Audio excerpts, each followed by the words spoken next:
Because I had a situation where I had a woman, we were fuck buddies. And this was a chick who would, when she did come over, you know what I'm saying, for sex, she would do extra shit. You know what I'm saying? She would even bring me shit. She was the type of woman that would be willing to cook me a meal and take me out on her dime and all that other shit. You know what I'm saying? So when she hit me up and was complaining about the fact that, you know, you don't take me out, what's up with that? And I told her, point blank, that's not what we do. When I get horny, I call you up. If you're free, I step through. If you get horny, you call me up. If I'm free, I fall through. I'm like, that's it. That's what the fuck we do. Women will get with guys as placeholders. Do you know how hard it is to get rid of a woman who actually likes you, who actually respects you, who actually loves you? Do you know how hard it is to get rid of that woman? And you're not talking about some hypergamy? This is real simple. The reason why women treat you like shit, the reason why women got an attitude with you, the reason why women fucking diss you and disrespect you is because they never liked, loved, or respected you in the first place. Your whole story is cap, bro. Matter of fact, it's big cap. I'm gonna call you the Mad Hatter.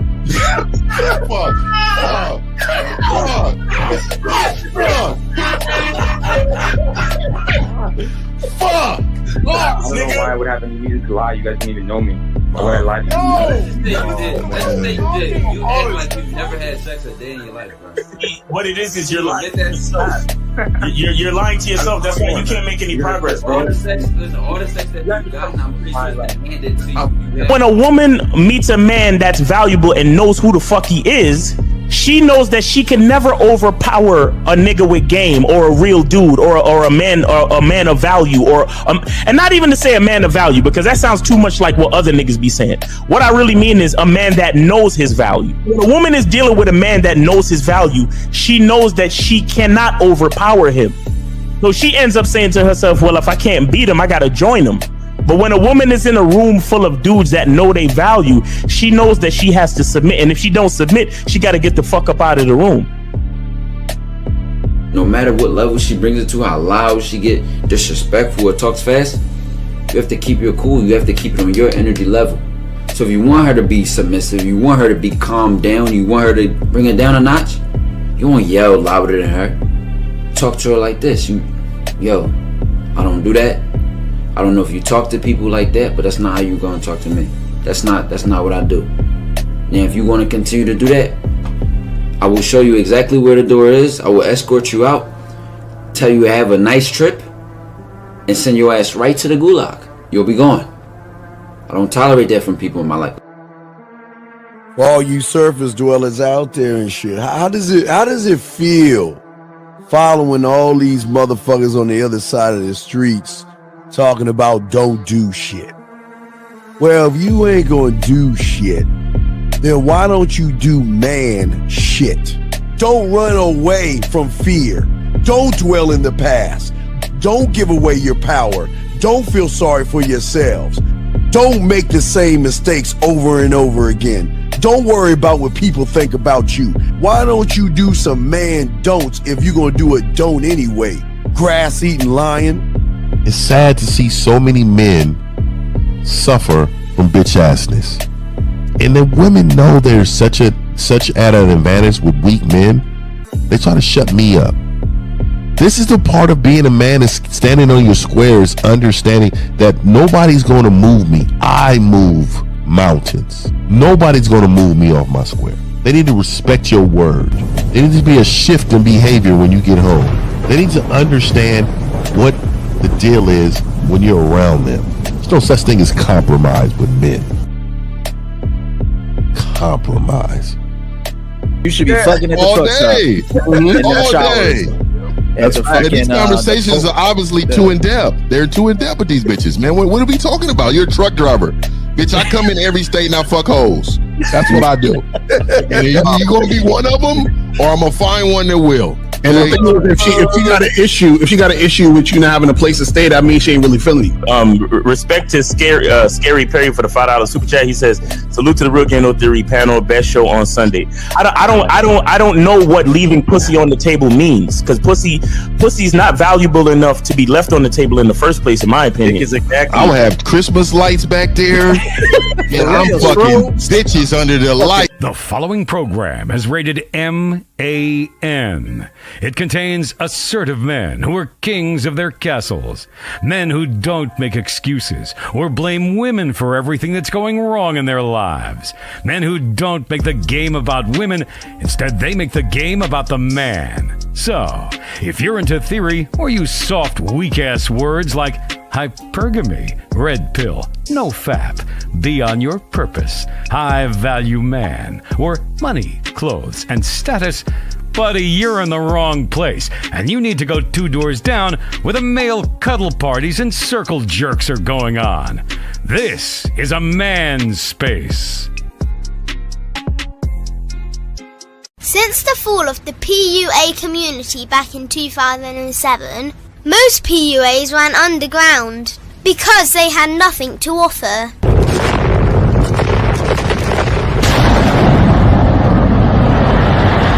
The content creator has become the hero today, dedicated to one single objective: to declaw and defang any person who listens. They decided to join forces to create a cult, and never giving those who listen a solution. It's all about clothes, cars and money, deception and manipulation, indirect game, going your own way. They talk pills and plates. They complain. They blame. Fake it till you make it. I just don't get it. A man doesn't need to lie to meet women. He just needs to learn how to spit flavour in her eyes and in her ears. Thanos broke down the game when he said, "As long as there are those who remember what was, there will always be those who cannot accept what can be." Even in darkness, a man can find light. Sometimes the world doesn't need a group of fake heroes teaching lies. Sometimes the world needs a group of anti-heroes to bring balance, order, and truth to the game. It's time to summon the authentic players of the game.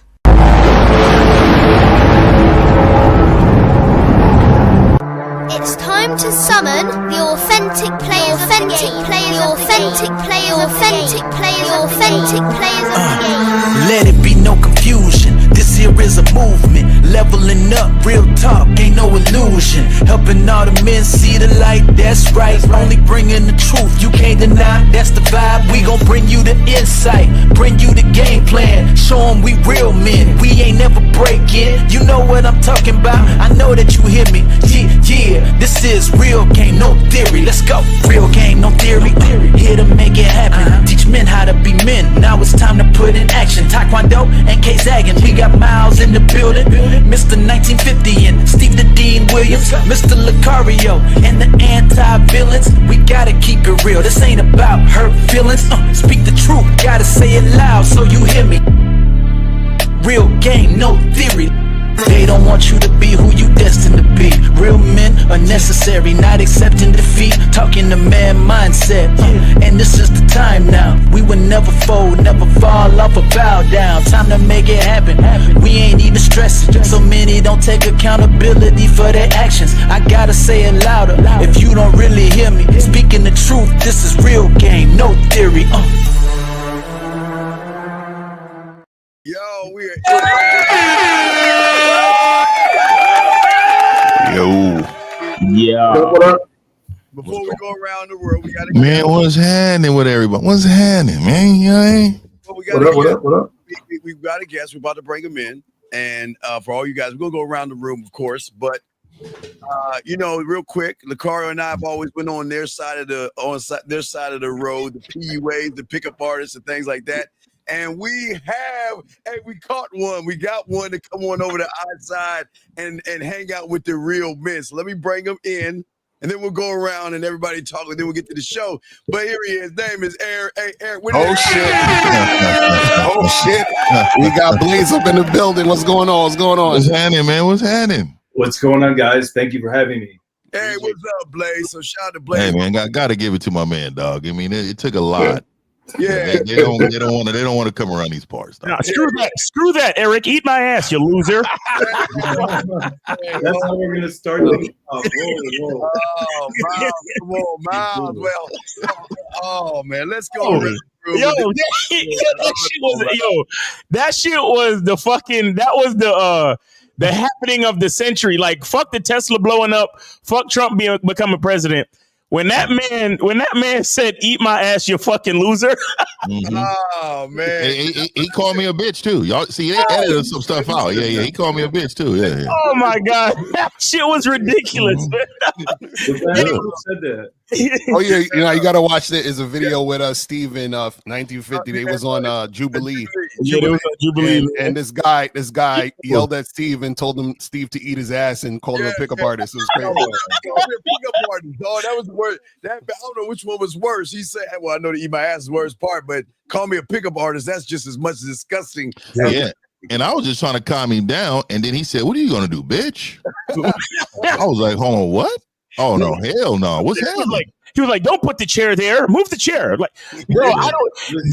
He forgot that he wasn't on the internet. He forgot he was in a room with physical people. Yeah. I don't know Steve that well, but I know that there's certain things you just don't say to Steve. Anybody, but especially not That's a trigger. E-dog, that's a trigger word. But let's start again. Anyway, let's start. Well, wait, you know what? Let's bring it because we're hospitable. Why don't you start it first, E? Tell them about yourself real quick. And let them know who you are. Yeah, so my name's Eric Carlberg. Datingcoachformen.com is my website. And I am known by many people, as Mystery's Wingman. So I don't like to identify myself as a pickup artist. I prefer the term Venusian artist. Venusian artist is supposed to be the mirror opposite of a martial artist, right? So a martial artist is a practitioner of the arts of war. A Venusian artist is a practitioner of the arts of love. And I've been on some of these debates. I want to make it really clear. I was not on Team Marcus. I'm not in anybody's team, okay? I'm here representing what my truth is. Okay. And I actually think that we're going to find a lot more common ground here than we're anticipating. I think that you guys are gonna find me pretty level-headed and pretty grounded. But I do believe in studying the dating game on a tactical, technical level. I do believe in the way of being stuff that you guys talk about, being a man and so forth. But I do believe for a lot of guys, it's helpful for them to learn this stuff on a more technical, nuanced level. I'll say one more thing real quick. I am very proud of a book that I just wrote about this 250,000 word book about the technical fusion, the fusion of natural game and technical game, because I believe that that's powerful, similar to martial arts. We take our natural ability, our athleticism, we train and we combine that with techniques, and you become a lethal fighter that way, right? So anyway, that's my short intro. Been in this for a long time, nearly 2 decades. I've been coaching for over 15 years. I've been Mystery's Wingman for 9 years now. So some people know me as Ablaze, pickup artist, Mystery's Wingman. But I'm Eric Carlberg, dating coach for men, first and foremost. All right, man. The statue in the back is throwing me off, man. The little huggy statue you got right there, man. My fiance bought me this. Oh my God! I'm sure she wants you to have it right there in the back too. Put that in the back. Eric, is your mic on? It sounds like your mic's not on. I don't know if it makes me pray to this. Actually, yeah, your mic on? E-Dog, your mic on? It sounds like you just. It sounds like you just speaking through the computer mic. It doesn't sound like your mic. Yeah. I don't think your mic's on all the way. Check it out. Just double check it. Kind of like Zach. You got the Zag mic. Yeah, you got the Zag mic. All right, let's go get it to Miles Cuddy. What's up, Miles? What's going on, guys? Make sure you go to masculineidentity.com and get your soap. With that soap, man. Wash the bullshit off of you, man. And of course, shout out to Mr. 1950, but make sure you go to We're Back Candles, man. Yeah. We got product, man. And don't forget to pick up the critically acclaimed. that one on the right. I didn't even notice. The one on the right is super thick. Oh yeah. Oh yeah. The one on the right is a black chick. Yeah. No, that's a fact. That's a fact. But guys, it's your boy Miles Cunningham. Look, happy to be here, man. Happy to see another day. Happy to spit this game. Shout out to all the guys on the panel. Shout out to the people in the chat and everybody tuning in, even on the playback. Appreciate you. Let's go, man. Let's get this game because we know they need it. Silverback. Man, shout out to everybody, man. My Shout mic's out working now. to everybody. Yeah. Cool. You sound better, man. sound Shout out to everybody, man. Miles is right. The soap is available. We got the new line coming out, so this is limited edition now because this is going to be gone. Y'all got to get this. Shout out to Miles too, man. With the soap, y'all got to go get that. And I always try to tell y'all, there are ways to support the game, man. Y'all support the game. I know y'all got y'all coaches, but support the game always support the game. Also, this week it's a big week. We got the sex membership coming out this week. We got the aprons coming out this week. Y'all gonna hear a lot from me this week, man. We're gonna rock and roll, man. Appreciate y'all, man. Let's get it. That hat is fire, though. I ain't gonna lie. That shit. Appreciate that. Yeah. Appreciate that. Speaking of hats, he's here, Mr. Lucario. What's poppin', man? Appreciate everybody. What's good? Shout out to everybody, man. Appreciate everybody tuning in. Shout out to Eric for coming through, man. You know what I'm saying? Me and Eric, we've been talking back and forth on Facebook for years. You know what I'm saying? So we go way back. So That's shout dope. out to him for That's coming dope. through. Yeah. You know what I'm saying? Yes, sir. 2016, I think 2015. Yeah, it's been a minute. Long time. Yeah. It's Steve stupid. Hey, you got to pick, dog. Which one you want? You want the darkness or you want the video? No, I'll pop that bitch. Is this not working? Is my stuff not working still? No, fuck it. That's what you want. Okay, there you go. I was going to take that. Yo, it's Here we go, Lucario. stupid. Oh, motherfucker. What the fuck you talking about? Yeah, with his not so flat top. I know. Exactly. So flat top. Yeah. Yeah, there you go, Miles. Laptops was the shit back in the day, though. It was because I had one on the low. Everybody was on that kid and play shit for real. I had one on the low though. Mine was low. Mine couldn't get high and shit. No, I didn't have a flat top. I had a shag. Oh, Jesus. Fuck You know, y'all. them dudes with shags rob people. Man, fuck you. They were the thugs of the. I had a little wave kit, I had my waves going, and I had a little line in the back. So I had my little shag. Anyway, He lost that at 24. I didn't lose that. Anyway, this thick ass book right here, 600, 800 pages. The man. Y'all can check this out, man. Y'all got it. It's here. But anyway, the man mindset, guys. Let's questions, comments. We want to appreciate Eric for being here because listen, it's kind of like Rocky. You know what I mean? You know, we go over to their side, but now we got one of them back on our side. That's pretty awesome. All this other stuff. So let's go ahead and bring in other dog. And ooh, damn, what the fuck is that? Let me move that shit. Anyway, Kerry K. Zagging, you up, my brother? What's up? No, what's up? To all y'all that's here, y'all could have been anywhere else. Y'all here fucking with us. We appreciate y'all. Appreciate the guests as well. Be respectful. Let's get it though. All right, let's get it. All right, so we got. All right, go ahead and set up the clip, Zag, so we can get it because this is pretty bad.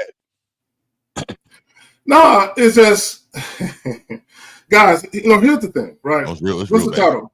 Weak men chase, real men attract. Here's why. So when we talk about attracting women, right? It's not about choosing signals or women coming up to you. It's about women just being attracted to you because of your behavior. Women being drawn to you. Women gravitating to you once they get a taste of you, right? So as a man, you have to understand that access to you is valuable. It's invaluable. So if a woman isn't acting like she needs to act, just let her go. All right, well, maintain your dignity in the process. Hey, and really quick, I want to give a disclaimer to this show. Anybody in the moderators, anybody in this chat is going to disrespect our guests. I want y'all to make sure y'all nuke them. Make sure y'all get a hold of them. We don't do disrespect over here to the guests. Yeah, he's a guest, guys. He's a guest. Even Eric, did you hear in the beginning of the show how we talk shit about the PUAs and shit? We like fuck up that PUA motherfuckers. Anyway, it's all good, man. I know where I'm at. I get it's all good. Listen. I like respect, but at the same time, I could take a joke. I could take some humor, some sarcasm. Oh, I know you can, but I look. They don't do that for us when we go to other places, man. They call us all type of shit over here. In the chat. Okay. So let me go ahead and grab the clip. Here we go. Viewer discretion is advised. Check this out, gentlemen. Met this woman, so always saw her at work, fine, whatever. Randomly start talking. I'm happy that this fine motherfucker talking to me, so I didn't want to ruin it. So I never asked anything. A week later, she asked for my number, and then everything is kind of boiled up. I'm not. I like her. I really, really like her, and I just got that feeling in your stomach. You like her? Okay, let's give this a shot, right? So I made my intentions clear. I don't want to be petty, but not everybody should wear a hat backwards. I want to point that out. But go ahead. And that Walmart clearance rack right there, you could tell that's off the Walmart clearance rack right there. Can we finish? Fuck y'all, man. Here we go. I like you like that. I want to make you my girlfriend, right? And what she says is that she's like, yeah, okay, but let's take it slow. What she meant by taking it slow was that she didn't want a relationship at all, like none. She wasn't looking at all. She had no plans, and she never communicated that. Not even looking back, not one conversation. She was like, yeah, I'm not looking for a guy at all. Like this is just platonic friends type stuff. Like she never said that. Because she accepted my gifts. She accepted all that stuff. So it was obviously, now, like I said, I made my intentions clear. It was no secret, no Rubik's Cube, nothing. I made it very clear, and she was like, wanted to take it slow, but what she meant that she wasn't looking in the first place. And I ain't gonna lie, that shit hurt. That fucking shit hurt, boy. To the point where here it comes. Listen, embarrassing to admit, but I cried. I cried. Oh!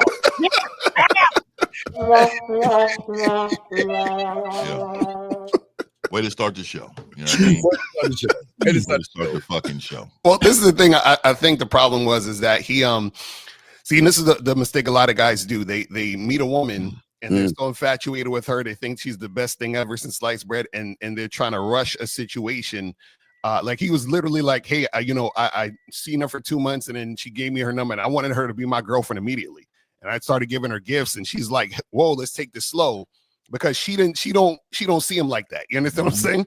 But then he feels some type of way because in his mind, the situation was something that it really wasn't on her end. And that's why a lot of guys go crazy and start crying and getting in their emotions, because they build up this thought of, oh, we're going to be together forever. She loves me. I love her. It's going to be great.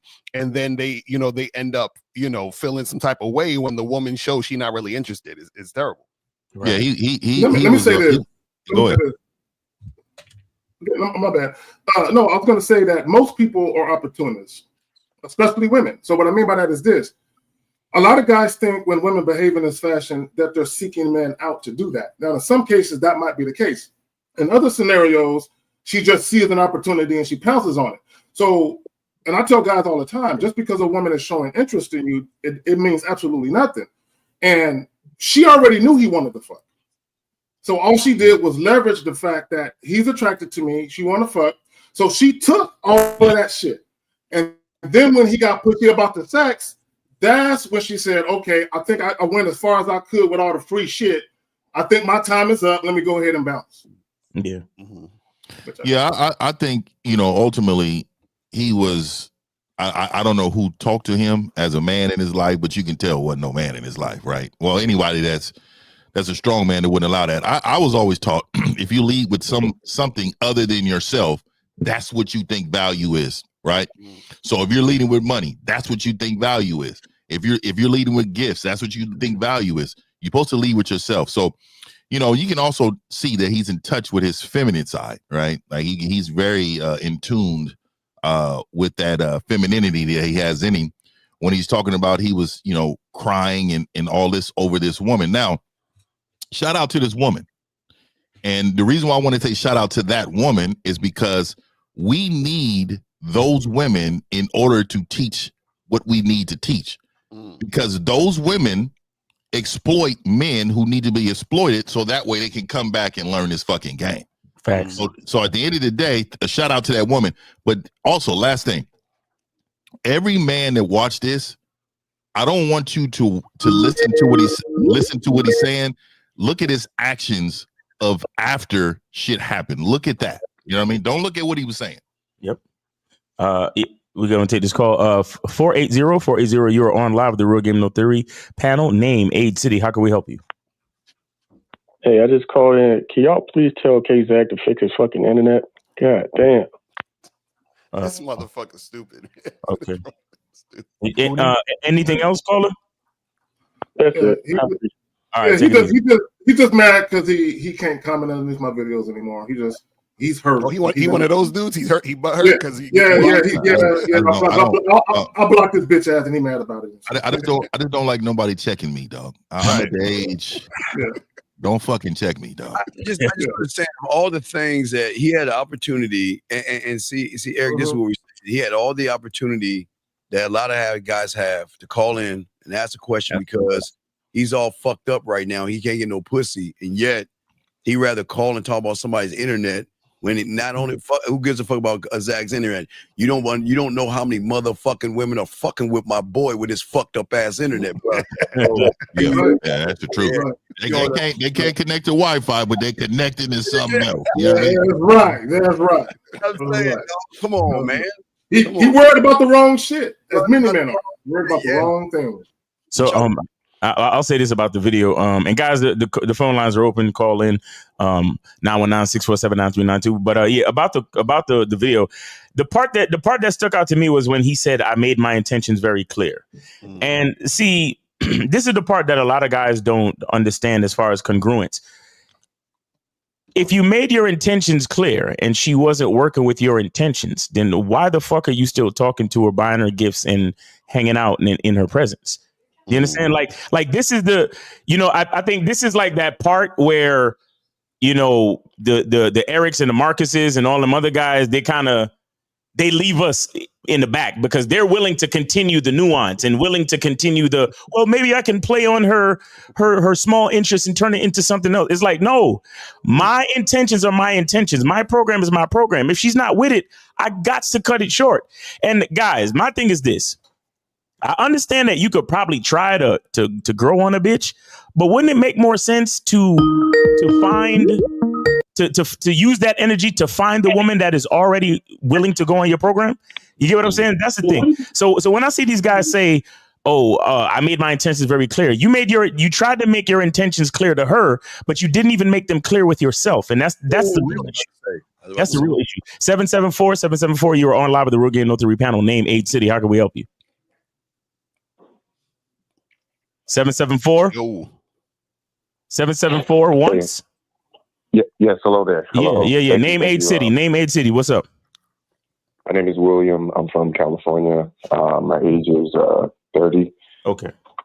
What's your question? I have been watching you guys for quite some time. Actually, it's interesting. Mr. Lucario and Miles, I met you guys through Fresh and Fit podcast.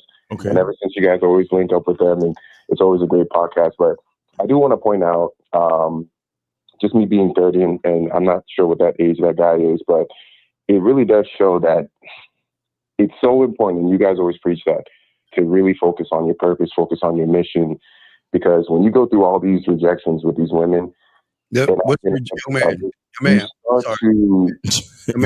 sir, young man. Yeah. As a man, what the fuck is a rejection? There's no such thing as a rejection. What is but you talk about a bitch not liking you? Is that supposed to be a rejection? Oh, no. What's a rejection? Yes. So sorry. What's so when we tend to receive when we receive rejection through some of the women we tend to lose our value.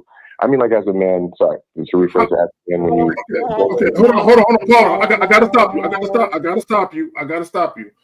Because here's the thing, right? Since I was a small lad, right, knee-high to a grasshopper, right?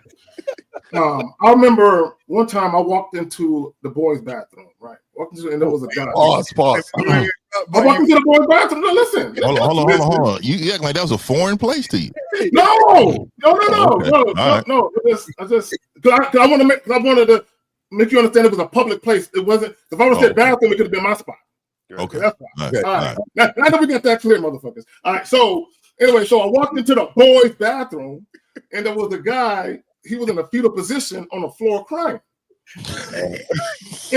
And I'm looking at him, and I'm like, bro, what the fuck is going on? What happened?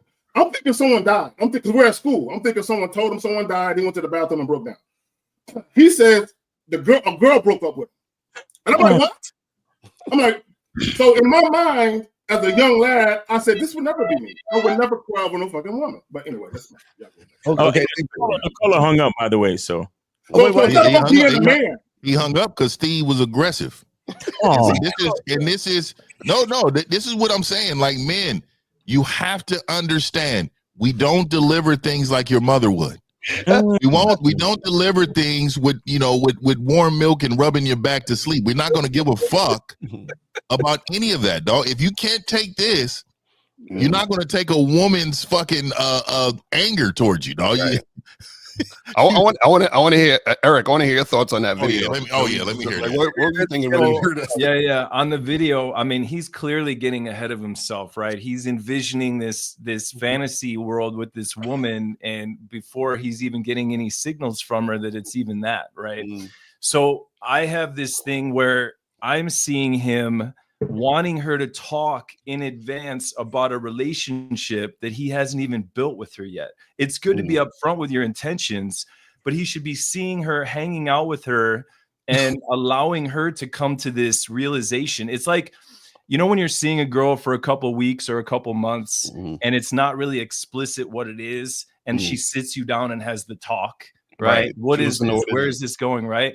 He's like having the talk with her. He's sitting her down saying, what are we? Where's this going? Where ideally, we want the woman to have that talk with us, to engage us in that. I agree. Or at least it happens at about the same time. She has the talk with me. Yeah, you know what? I am feeling this. I would like to be exclusive with you, whatever it is. Right? Yeah, I don't believe in multiple dates without fucking. Fucking has to be within. It has to be pretty quick, because one thing I do know, and this is one thing I do know. I do know when a woman is interested in you, they're gonna give you money, their body, their mind, and soul. And I look over here at the Silverback lifestyle over here at Gateway to Game. We are teaching men. Look, if she is going to be into you, she needs to be into you your way. Yes. We're not going to be, first of all, we're not waiting around for her to make a decision, and we're not trying to convince her that I'm the best decision. We're not doing that. And I feel like he knew he was friend zoned. He was trying to get out of the friend zone with gifts. He was trying to convince her to be with him in some type of way, in some type of form. And like he said, if you remember them movies, how them dudes be running slowly towards the woman runs slowly. You'll feel the daffodils, and then they jump up at the end and hug each other and turn around. Yeah, that's what he got in his mind right there. He got that in his mind. Oh my God, she's exactly he what runs right past him and grabs another dude standing behind him. Right? That's exactly how it really is in real life. And I ain't running. And I ain't running. It's me right there on the side. I ain't running at all and shit right there. And I'm like, oh, bitch, hold on, bitch. You too aggressive. But at the end of the day, that's how his mind is working. Yeah. His mind is working in a soap opera, love drama type of movie that he's seen in the flicks. And I promise you, he done went to a woman for advice. You never. I got a coming on my membership. Should be tomorrow.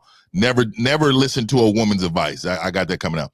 But there's reasons for it, because women lead with what? They lead with a following mentality.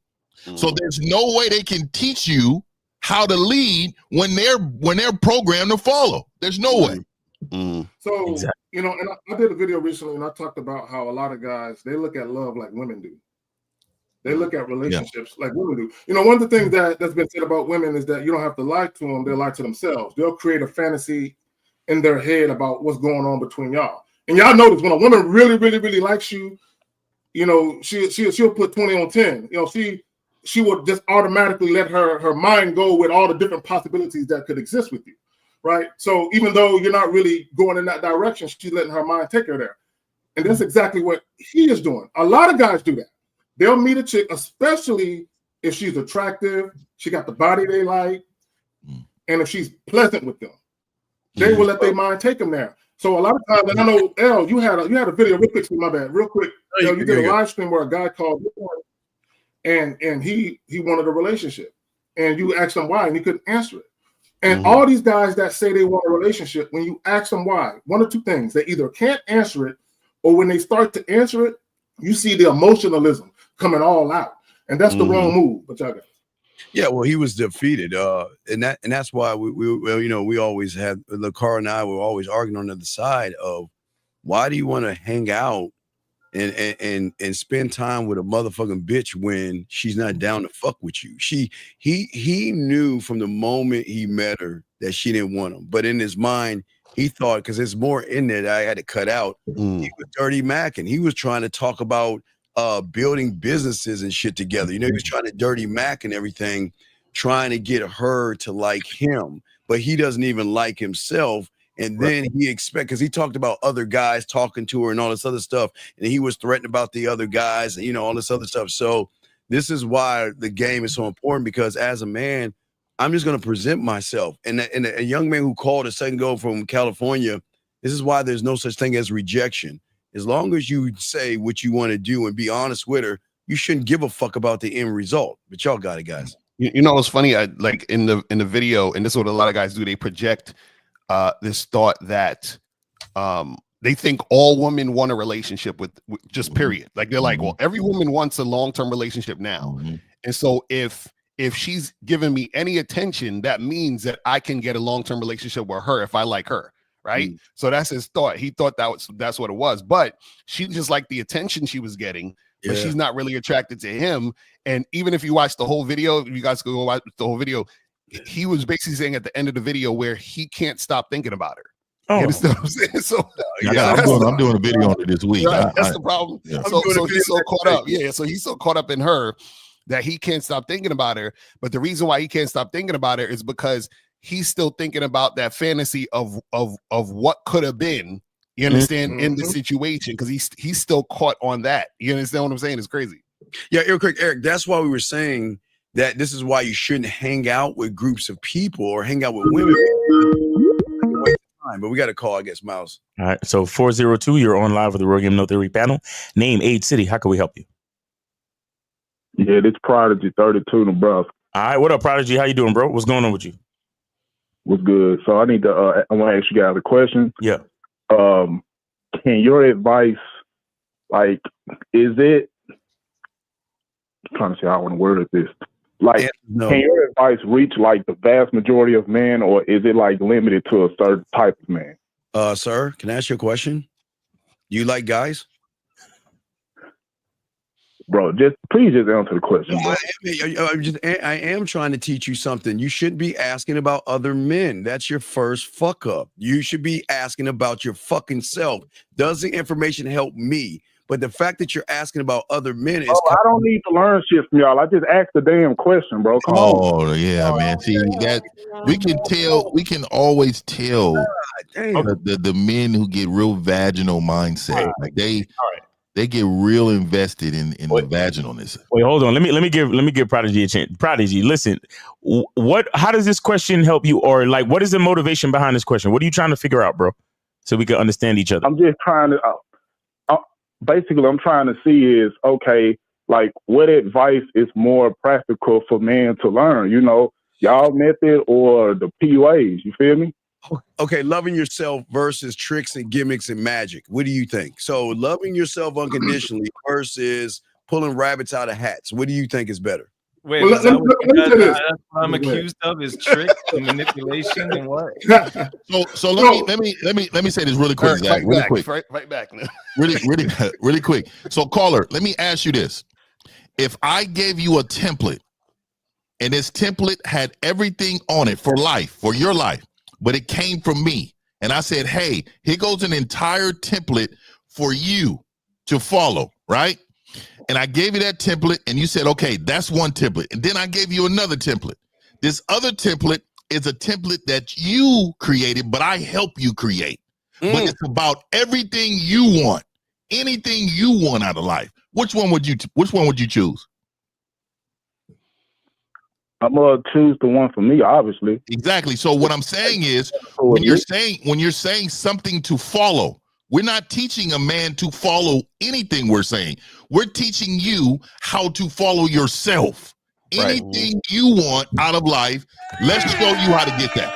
Exactly. And let me say this real quick as well. A lot of times we just give you examples of our experiences so you can understand why we think how we think and why we say what we say. But it takes an intelligent person to be able to separate that and understand it. Now, you ask the question, whose advice is better?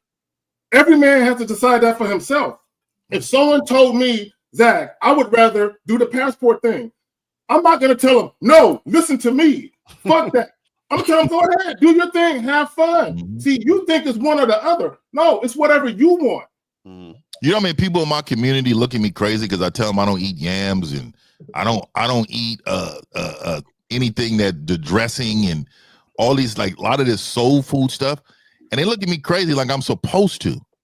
So what I'm telling you is I follow what I like. It don't matter what it is. In Thanksgiving, I don't even eat turkey. Like I'll eat a steak on Thanksgiving, and they looking at me, wow, I'm over there slicing the steak, right? It's all because this is what I want. So I need you to understand, just because the world has told you this is what you're supposed to do doesn't mean you need to follow it, but we're showing you how to follow yourself confidently. You know what I'm saying?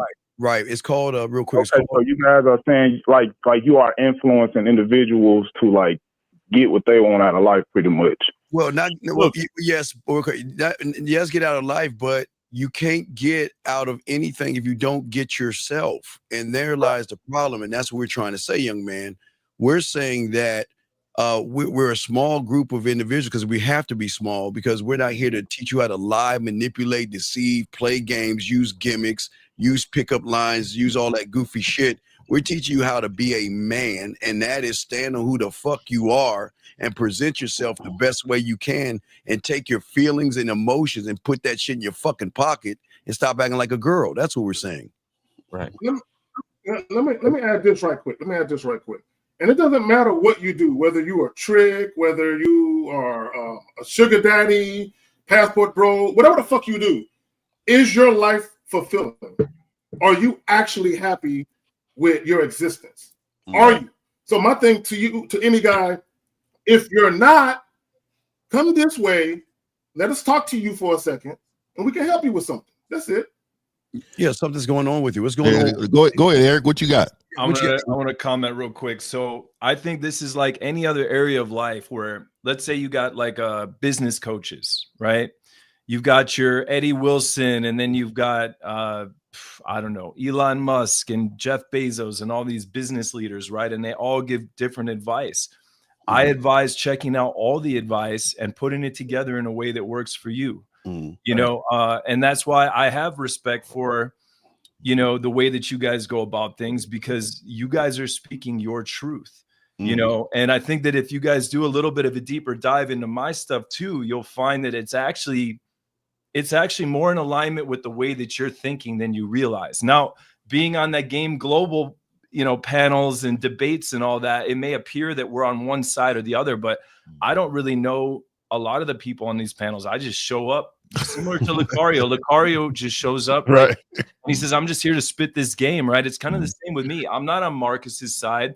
I do believe that guys need to learn, if you want to learn as much as you can about the different schools of thought, and then put together a way that works for you. You want to get more scientific and technical with it, you can do that. You want to just be more way of being and mindset, you can do that. You can obey the science, the art, or everything in between. Like, there's no rules. It's what works for you. I completely agree. Right. Yeah, and I want to say this, because I heard you say you use the words influencing individuals. See, again, what we're really trying to do is to influence the individual as individuals.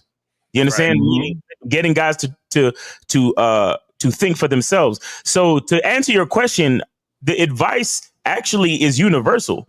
As long as we're talking to men who are truly interested in discovering who they are and their own masculine identity, because you got a lot of guys who they come into this arena, whatever you want to call it, dating game, life coach, whatever, because they saw another guy in a certain situation. Like, for example, you know, shout out to Ashton Hall. He's going viral right now with his fucking water in the ice bowl with the with the face in the bowl shit to wake himself up and working out and all that shit. And the thing is that the reason why he's going viral is because so many men are asking questions like how you're asking right now, caller, trying to understand if that's the right way for me. Right. And the truth is, you can observe. You can like Eric said, you can observe. You can take in all types of information. But the bottom line is you have to filter it through your own masculine identity and then choose which things are good for you. You see what I'm saying? Now, waking up in the morning and dunking your face in ice water might actually help you. Who knows? Try it out. See if it works. But the bottom line is, don't just do the shit just because you saw somebody else online do it. Do it because you tried it and it works. That's it. Right. Real quick, young man. Here's the thing. This is why I hope you don't think I was trying to be offensive to you, young man. But like my dog who just spoke, is that your language exposed you. Okay. The moment you called in, if you had and learned the game, you would never be about them. You would never talk about other men. You would have said more of me, I, my versus those, them, they, and all that we. You know what I'm saying, young man? That's the biggest problem, because your mindset right now is a herd mentality right now, and there lies the problem. You're just following the herd versus being selfish and saying, "Well, I'm on this phone for myself. Fuck everybody else." Right. What can I do for me? How can I grow me? What's the best information for me? Does that make any sense, big guy?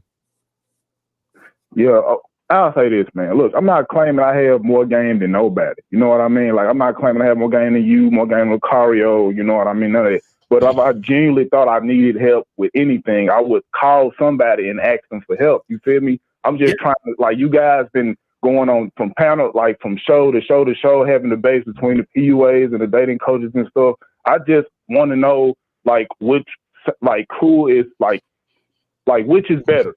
Me. But that's the thing. You keep saying, right. You keep saying which is better. There is no better except for based on the person. So the individual will say what's better.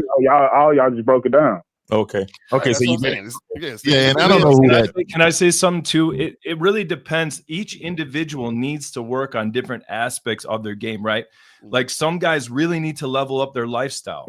They're not working out. They're not taking care of their health, their financial health, whatever. Some guys really lack a technical understanding of the game. They don't know how to speak to women. They need to work on getting their stories down, how to start conversations, how to ask for the phone number. Some guys have shitty inner game. Their mindset's terrible. They think very low of themselves. So it depends also on what area a guy needs to work on. And if you're a good coach, which I take a lot of you guys are, you work on all of that, right? So it's all of that. Right. Here's the thing. Everything is connected. So everything you said starts in the mind. Mm-hmm. Everything. So even when you talk about guys who work out, if they don't get their mind right first, them looking better in the mirror or with their shirt off won't change the insecurities they possess. They'll still have it. Because, so real quick, let me say this. This is what I noticed about a lot of guys who work out and guys who got money. These guys are the most bitter guys. And the reason why they're the most bitter guys, because they thought that thing they were acquiring or doing would get the result that they wanted, and it's still not working because they never did it here first. Yeah, I don't know who that guy was dipping water in his face. I mean, yeah, whatever. I mean, if that's his morning routine, you know what I mean? That's his morning routine. I personally. You said what now? No, I'm sorry, I didn't mean to interrupt. Go ahead. Go ahead. I was going to say, here's a question though, right? If you're going to hire a business coach, let's say you want to start a business, right? You got so many business coaches right now on YouTube, on social media. They talk about the mindset of the entrepreneur. They talk about dealing with adversity and perseverance and all this stuff. But are they actually teaching guys to set up a business? Are they teaching you accounting and law and, how to bring an actual product to market? So I think that the mindset stuff is important. I do think it's a crucial piece. You have to have the mindset piece in place, but you also do want to get into the technicalities sometimes, right? If you're going to hire a business coach, I want more than just a motivational speaker. I want somebody to teach me the guts of business. And so I do think that's where the technicalities and just, you know, practicing your sound bites. Some guys literally, all right, I worked with a guy one time, was on the spectrum. He was autistic, like legit diagnosed autistic, right? He was brilliant. He had so much valuable information in his mind, but he couldn't connect it to his mouth. And so what did I have him do? I had him write out some of his stories, and we practiced his stories over and over and over. He read it out loud, and I said, all right, now we're going to put your cheat sheet away. Let's hear you tell the story without your cheat sheet. We were able to, over a long period of time, connect his mind and his mouth so he could actually convey his personality. That's an example of practicing a technical aspect of the game that. I mean, Eric, you're not wrong, Eric, but you're not wrong. I'm not disagreeing with you. So the problem, let me just put it like this. The problem why a lot of guys have issues taking in new information and learning is because they have an older mindset. They have an old mindset, and they won't allow the new information in. So a lot of times when the information, to your point, when the information comes in, because of this mental block that they have from their normal way of looking at things, they can't let go old behavior. So that's where you got to come in and hit them with the technical stuff. So now they can start to make, muscle memory. Start doing it so it becomes habit. So it becomes second nature. So, and on top of that, and I was gonna say on top of that too, what Eric is saying is more so about the things that the guys have to invest in and pay for to get that type of coaching, because you already have to have the mindset to say, oh, I need help. Then once you hire a coach, then the coach teaches you a lot of the technical stuff behind the scenes too. You see what I'm saying? So I think a lot of times, like, guys are going on the internet trying to look for the free game, right? But then what happens is that they don't see it, and they're like, well, why don't you teach me all these other things? And it's like, okay, well, invest in yourself. But then they don't want to do that. So that part is them saying they are not really serious about leveling up. You see what I'm saying? Because a lot of the technical stuff that needs to be, we teach that behind the scenes. You know what I'm saying? So we ain't gonna teach all that on YouTube. You know what I'm saying? It's a balance. Yeah, it's a balance between giving out free content and going on podcasts and whatever, and giving it all away. You know, it's like, I hear you there. Right. I definitely teach tone control too. Like, I've taught men, how to speak. And they struggle with delivering, because you can't be the guy if you sound like SpongeBob, you know what I mean? But you can be the guy if you smooth SpongeBob out, you know what I mean? And so that is the caveat, right? But really quick, another thing that I think a lot of people don't understand. There's a lot of inner bitch in these men. And the inner bitch is what affects them, because they're not moving as a masculine man, because they are fearful of everything around them when it comes to anything, especially when it comes to women. They walking on eggshells. They don't know how to be direct with her. They don't know how to tell her what to do. They don't know how to say no. There's so many aspects to the inner bitch. And if you don't get this inner bitch out of you, like I always tell you, men, if you don't have game, you're vulnerable. You're vulnerable to everything around you. Everything will take control of you because you're not man enough to prevent that from happening. You're not man enough to stand 10 toes down and say, look here, y'all not doing this to me, or you're not going to do this, or this is what I want. You know what I mean? You guys are asking people, what do they want for dinner? Instead of you saying, look, this is what I want for dinner. You know what I mean? You can't even say the lightest thing. Look, I always say this. No man on this planet no real one with some game is a people pleaser. That is not a thing. We're not people pleasers. And we have to get rid of that mentality in order for you to stand on yours. And this is why Steve said it in the beginning when dude called in. Like, bro, why are you asking about other people? Like, stop trying to please other people. Always please self. Look at self. The only time some of that shifts is when you get kids, not a wife. Notice I didn't say that. When you get kids. And let me tell you why. Because they can't protect themselves. They can't really think for themselves. So you have to do what? You have to shift your mentality in order for them to learn. See, when a woman comes in your life, you're this teacher. You're a coach. You are a person. You're not a husband. Get rid of that. You are a teacher. You are teaching her how to be on your program in order to remain on your program. She's replaceable. Your kids ain't. So what I'm saying is the kids don't know. They're walking around like this. Oh, well, you want to teach them. So you may have to slow things down. You may have to repeat it year after year after year after year. And you wouldn't do that. Not only that. You would charge a woman to the game. You have to continue to show her to be respectful. You know what I mean? Right. So, caller, did we answer your question, brother? Yeah. There's one more question I want to ask concerning what 1950 just said about kids. Right. Now, this ain't really just geared towards him. This is geared towards any guy on the panel with kids. So, because I plan on having kids one day. Okay. What advice would you give to a young man that plan on having kids, or they plan on having a family and all this? Okay. So let's get you to answer that question. Let's get you to ask that question again, right? Because we talked to you something today. What can I get from the panel in regards of the kids? You see what I'm saying? So, Carl, this is what you have to understand. You have to understand why you want the thing you want.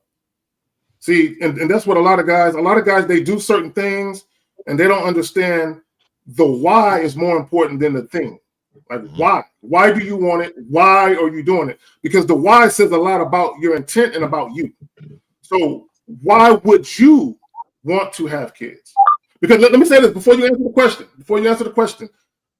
Anything in life, right, is a calculated risk. There are pros and cons to any choices you make. So there are pros and cons to getting a woman pregnant. So why would you want kids? You would have to circumvent the cons and say, it's worth it to me. Although this could happen, it's still worth it to me. So why would you want that? Well, it's pretty much because I value family in a nutshell. Okay. Yeah, I value family too, but what I do, I value my legacy, and I value what is going to what are in 20 years. Can somebody continue my story? Can somebody continue to talk about me? And so my father told me that when I was younger. He was like, "It is your job to make us look good for the next 50 to 60, 70 years, right?" And so I took that for real. Like he told me that, and I never forget it. And you know what I tell my kids, my sons? The same thing. Make me look good, son. You know why? Because we're the best out here. We got to be the best. We got to look good. We got to be good. We got to smell good. Whatever it is, right? But they're a better version of me is because I've created the better version of me. Exactly. 1950. I got something to say in response, real quick, if I may, to what you were talking about there with just leveling up as a man. Okay, I see a tremendous value in teaching this to men, and like you said, I do believe a lot of men have I'm going to use your language, an inner bitch that they need to squelch, right? Yeah. But and look, the more a guy can move toward that masculine ideal that you're sort of presenting, the more options he's going to have, the better he's going to feel about himself and so forth. But I do believe there are guys out there that are never going to be that guy. And I think that it's important. I do think it's important that those guys not lose hope. Now, look, if you're not that guy, if you are a little bit more on the passive side of the spectrum, you better watch out, because there are women that will take advantage of you. There are people that will push you around. Life will push you around. But I do believe there are some men out there that are not the quintessential manly men. And there are women that will appreciate them and love them. No, they won't. And they won't. No, they won't. And see, that's where we disagree, because let me say this. Women They'll tolerate them. They'll tolerate them. Women settle. They'll pity them. Hey, 1950, hold up. Hey, I'm finna go and make my exit. I appreciate y'all for giving me some advice on that. You know what I mean? God bless y'all. Have a nice rest of your day. All right. Okay, you. Hey, bro. I appreciate it, bro. Take it easy. And we have another call, but go ahead. Go ahead. Now you go ahead. Oh, go ahead. All right. So we got 757. You are on live with the Real Game No Theory panel. Name, age, city. How can we help you? 757. Go ahead. Yo, what's going on? My name is Razik, 42. I'm gonna call him at VA. All right, what's going on with you, bro? What's on your mind? What's going on, bro? Hey, look, first of all, I just want to say, man, big motherfucking salute to all of y'all, man. Yo, hey, look, I'm gonna just say this, right? I've been gamed up since I was like 16. And I swear to God, yo, Steve reminds me of my motherfucking uncle. And I'm gonna tell you this, bro. Like, I'm so thankful for, you know what I'm saying, my uncle and like old heads that I had in my life, you know what I'm saying, to really show me how to move, how to talk, how to walk, you know what I'm saying, the whole nine, yo. And for anybody, you know what I'm saying, you know, listen to game ain't never been about women. It's never, ever, ever, ever, yo, ever. And goddamn, Steve, I swear to God, my nigga, yo, you be fucking cooking. Yo, you be playing, yo, man, yo, look, just overall, man, yo, big fucking salute, man, big fucking salute, yo. Like, niggas who be listening, them niggas have no fucking idea of the wealth and the knowledge that y'all have been dropping for over the years, yo. You know what I'm saying? Like, I drop stuff, you know what I'm saying? I have a business, you know what I'm saying, the whole nine, you know what I'm saying? I trade the stock market every day, even while I drive. So, any of you nigga out there, you know what I'm saying, talking about, yo, it's hard and nigga can't, you know what I'm saying, make no money, man. Get off your motherfucking ass. Learn how to fucking trade, man. You can fucking be, you know what I'm saying, in your bed, you know what I'm saying, waking up, you know what I'm saying, walking around, you know, in your basketball shorts, you know what I'm saying, doing whatever the fuck you're doing, in your crib, trading the fucking stock market, nigga. I average like 1,000, 1,500, 2K a day. All right. You know what I'm saying? And I literally learned, you know what I'm saying, all of this shit by driving, you know what I'm saying, on the road. So, dude, balling out here. Man, just a big fucking, you know what I'm saying, salute, man. Yeah, I appreciate y'all. You know what I'm saying? Y'all are doing, you know what I'm saying, the community, you know what I'm saying, awesome service. Yo, keep doing what the fuck you doing. Steve, stay on these motherfucking niggas' neck. Keep applying pressure. Oh, he will. You know what I'm saying? So, all right, call yeah, I know. I know, 100%. All right, man, we appreciate you, brother. You know what I'm saying? Yo, yeah, excellent show, man. All right. As always. All right, all right, take it easy. All right, guys, call in 919-647-9392, 919-647-9392. Anybody want to get back to a point? Yeah. Let me go back to it. Yeah, real quick. So what he was saying was, you know, it's gonna be guys who won't get there. So I want you. I said this in game. There's men out here that don't deserve women. And so I continue to stand on that. You don't deserve a woman if you can't be the man, right? And you have to be the man in her life, right? So what I'm saying is that when we look at a certain time of life, right? We're only looking at the current society. We're looking at the current, but if you look at overall on the history, even in America and other countries, there are men that didn't have women because women even then would not respect that man. So you know what? They shared men.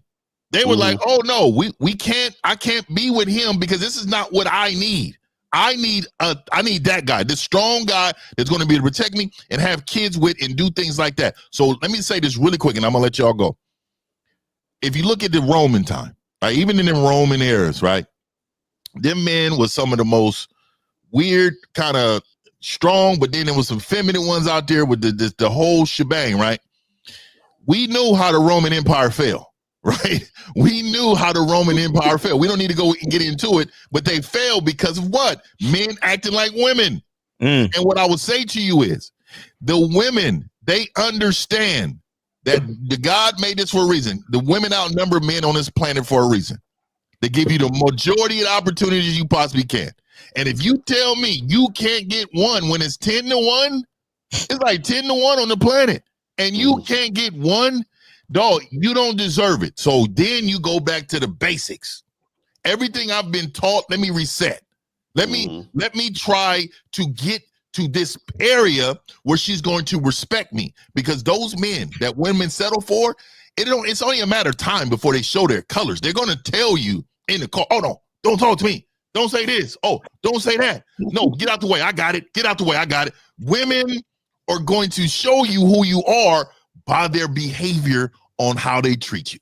Yeah, Eric. So here's the thing that I'm trying to say. So I don't believe in a passive person. I believe you choose to be passive. The passive person, when he understands and begins to love himself, Eric, will make a change. I always feel like if you're coddling a passive person, you're kind of doing them a disservice, because you're saying you're okay by who you are. And maybe in his eyes, he thinks he's okay, but he's scratching his head and saying, well, why are women treating me more aggressively? Why are they dominating me? Why are they being mean to me? So listen, every guy has a choice. Because I've always say, you got here, you got to the egg. You didn't have conscious thought. There was something inside you that said, get the fuck out of my way. I'm not going to, excuse my language, guys. I'm not going to dribble down my mom's leg. I'm going to get to that egg, you know, regardless of what my mother, all the killers inside your mother's body that murked all your brothers and sisters, I'm going to get here. So what we're saying is that most guys choose to be passive because they probably had passive parents, passive friends, and in a passive ass environment, but they choose to be in the reality. But to sit there and say that it's okay to be passive, no, the world is a mean place, and they will treat passive people like bitches, dog. There's so much to unpack in what you guys said. Here's the thing. First of all, I don't think the male-female ratio is quite as high as you're saying it is. It's about equal split. I think there's maybe not no more. Yeah. Maybe not no more. Few more women than men on the planet, but not by much. Here's the deal. I definitely try to encourage guys to move the needle in this direction. And you guys maybe can't tell this about me, but I'm a very driven dude myself. You know, I'm a bigger guy. I'm 6'2", 230 pounds. I train martial arts. I lift weights. I get up. I grind every day. I'm definitely of the mindset of grind, work, put it in, you know, and operating from my center. But in my years of coaching and experience, I have encountered men that no matter how hard I try to push them towards this side of dominance, they don't move in that direction. And then here's the deal. It's not for me to judge whether the women that they date are settling for them or not. You know, I try not to even think through that frame, you know, because here's the deal. It depends on the woman's ideal, on her ideal. Does she believe in constantly trading guys up and getting the most bang for her buck? Some women do. Some women will trade guys in like an old fucking car, right? Or like she's leveling up in real estate or whatever it is. But some women believe in finding a nice guy to enjoy their life with and have a family, and they just want a simple, peaceful life. And look, all of that happens because of the men that are willing to do the hard work to protect the country, to you know, keep things rolling the way they are. But where am I going with this? I guess in conclusion, don't these guys deserve love? You truly believe these guys don't? It's not I think Miles had something, Zach. One more thing, one more quick comment too. Unless we got a caller. You got a caller coming in? Yeah. Well, no, do your quick comment. Go ahead. So here's my quick comment too. Like, you referenced the past, and I will acknowledge that in the past, it was survival of the fittest. And if you were the biggest, strongest nomadic ape, right? There was a time where we were just a bunch of nomadic apes in tribes, you know? If you're the biggest, strongest dude, you had your pick of the females. But is the goal to stay rooted to our nature? Or is the goal to sort of, you know, evolve and try to think of a better way to move forward? Well, real quick, Eric, the more things change, the more they stay the same. Even in how women are sexually attracted to men, it goes way back then. But Eric, you said something though, and I want to bring this up. You said that back then it's still that way. It is exactly that way now. See, I would even argue the men that you're talking about, they'll actually get a woman. If I was still in my slimy days, I would fuck his woman.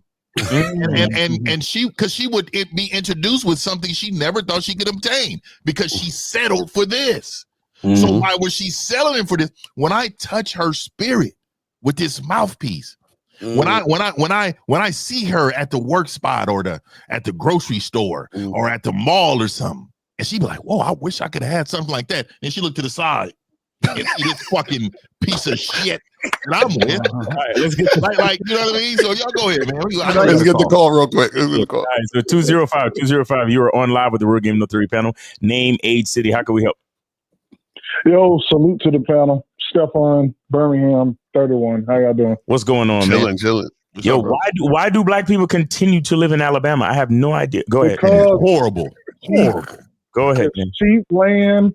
It's cheap because it's cheap because everybody calling you nigga behind your back. Go ahead. So is Mississippi. Mississippi, this is bad. Go ahead, dog. This is bad. Yes.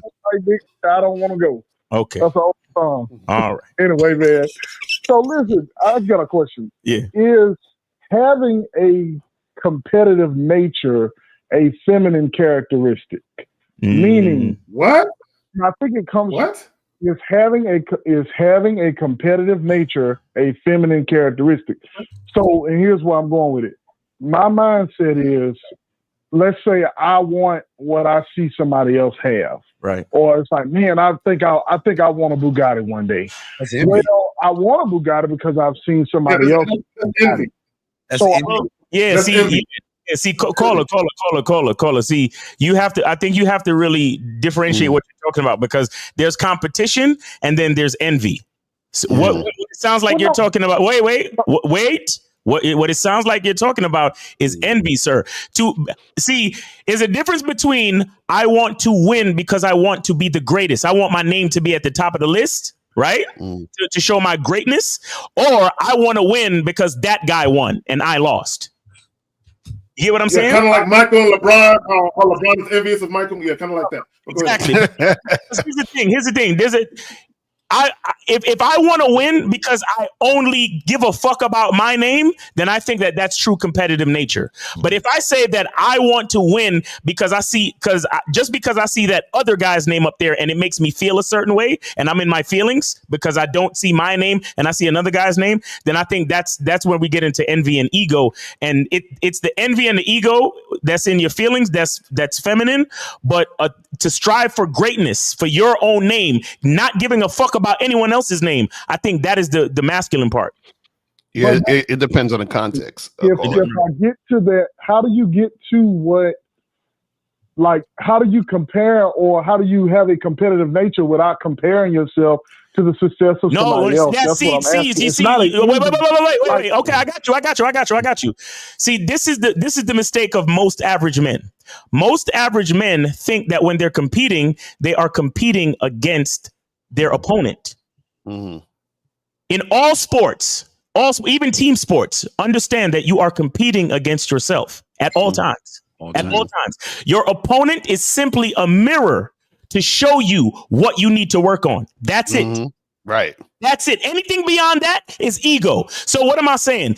If you're a boxer and you're boxing and you fighting and the dude is beating your ass, you're not being beat by him. He's just showing you the shit you need to work on. Right. So again, let me add this real quick. The bottom line is this: is just like I said before. Basically, the difference between envy and competition is only giving a fuck about your name. So even in competition, you're not comparing yourself to someone, and this is why, in true sportsmanship fashion, this is why they tell the players to shake hands after the game, because it's you beat me, not. Yes, to the public and to the audience, yeah, this team beat this team, right? But understand, the team that lost didn't get beat by the other team.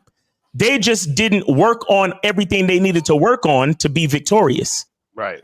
You get what I'm saying? So all I'm saying is you got to focus on your own name, focus on your own skill, your own craft, and not to necessarily worry about the other guy, but use the other guy to show you what you need to work on to get better. Right. That's why in the net. Well, go ahead, Case. I'll go after you. Real quick. So Carl, I'm a track guy, right? I used to run track, and the only thing you were in competition with was your personal best, whatever your time was, whether you ran 100, the 200, the quarter mile, whatever it was, your personal time. This is why you'll see people in the Olympics.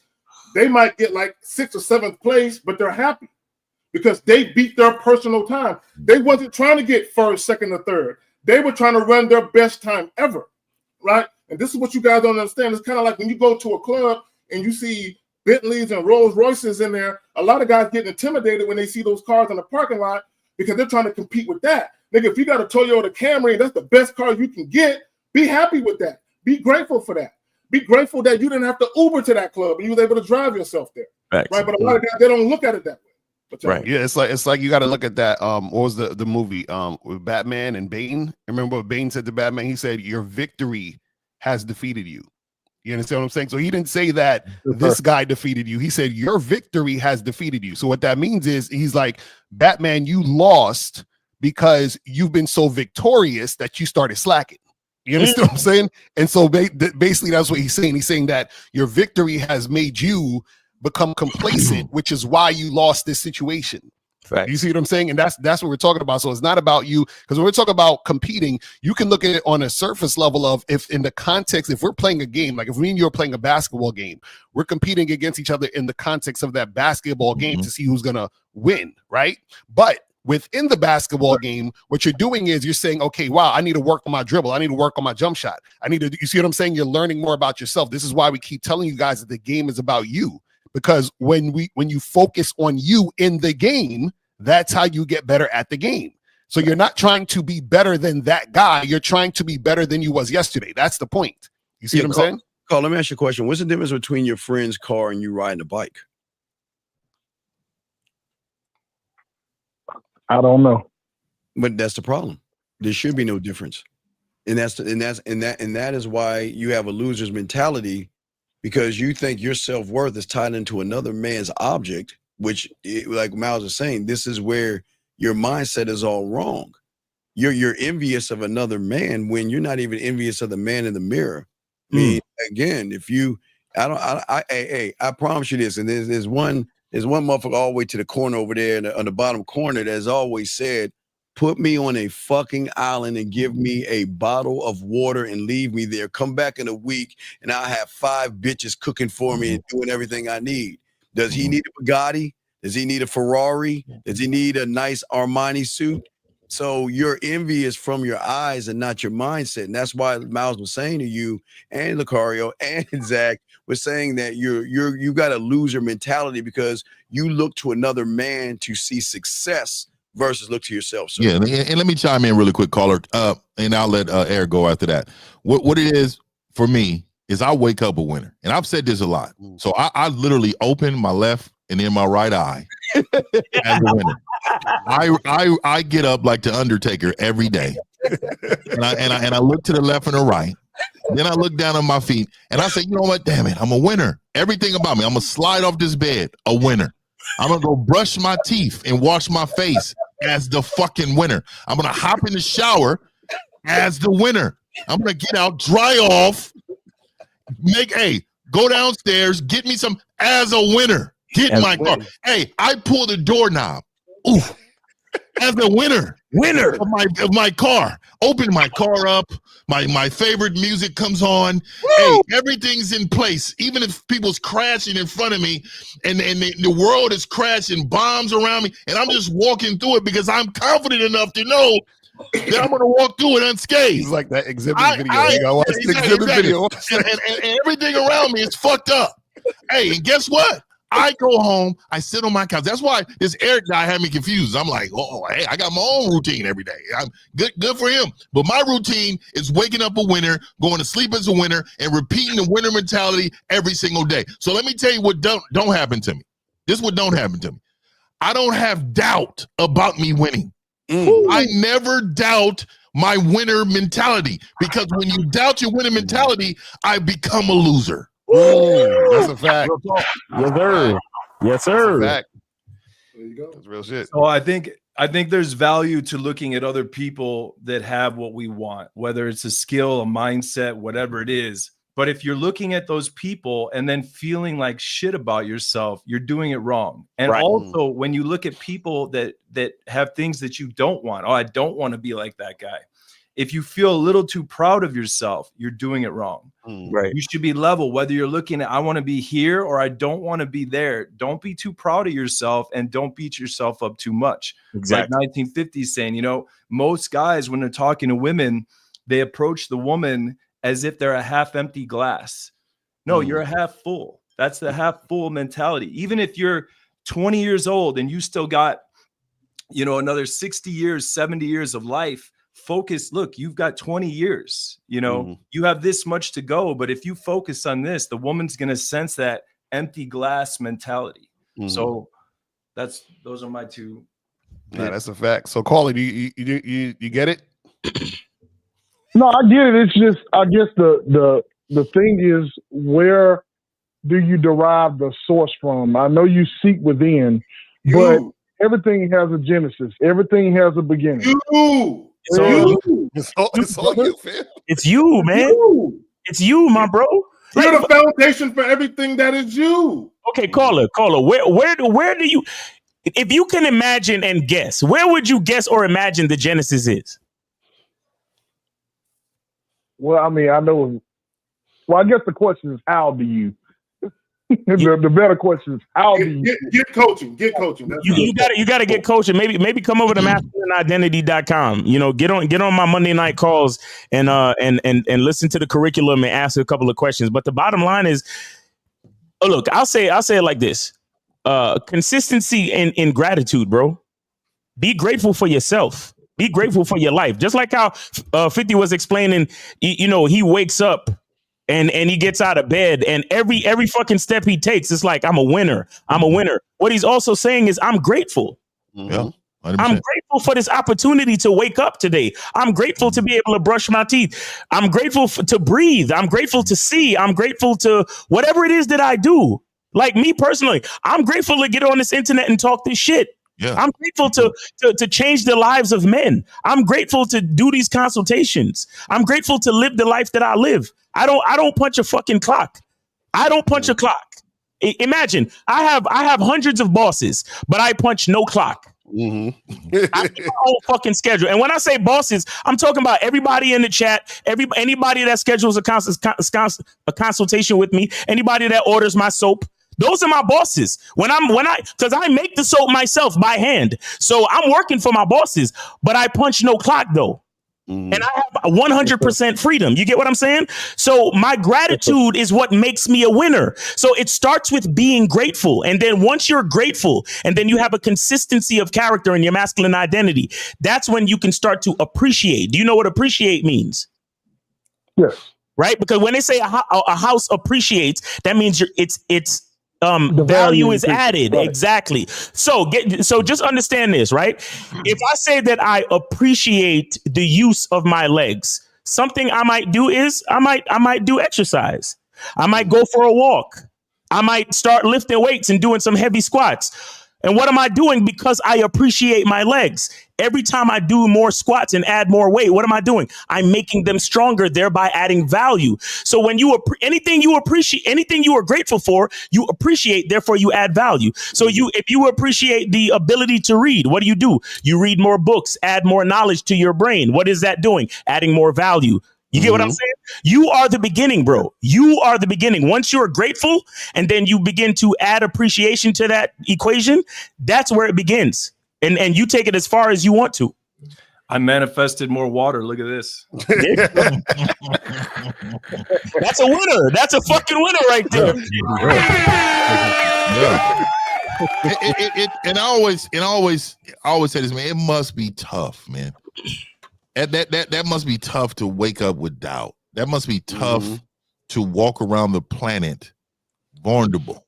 It must be, dog, because you got to understand, man, the world is built for you to fail. Only winners figure that out. So you have to learn how to navigate yourself as a winner at all times. And let me tell you, do you know you're not made to lose? Did you know that? Do you know that everything you decide on, you win at? Everything. The only thing that questions that is when you hesitate doing what you decide on doing. Indecision.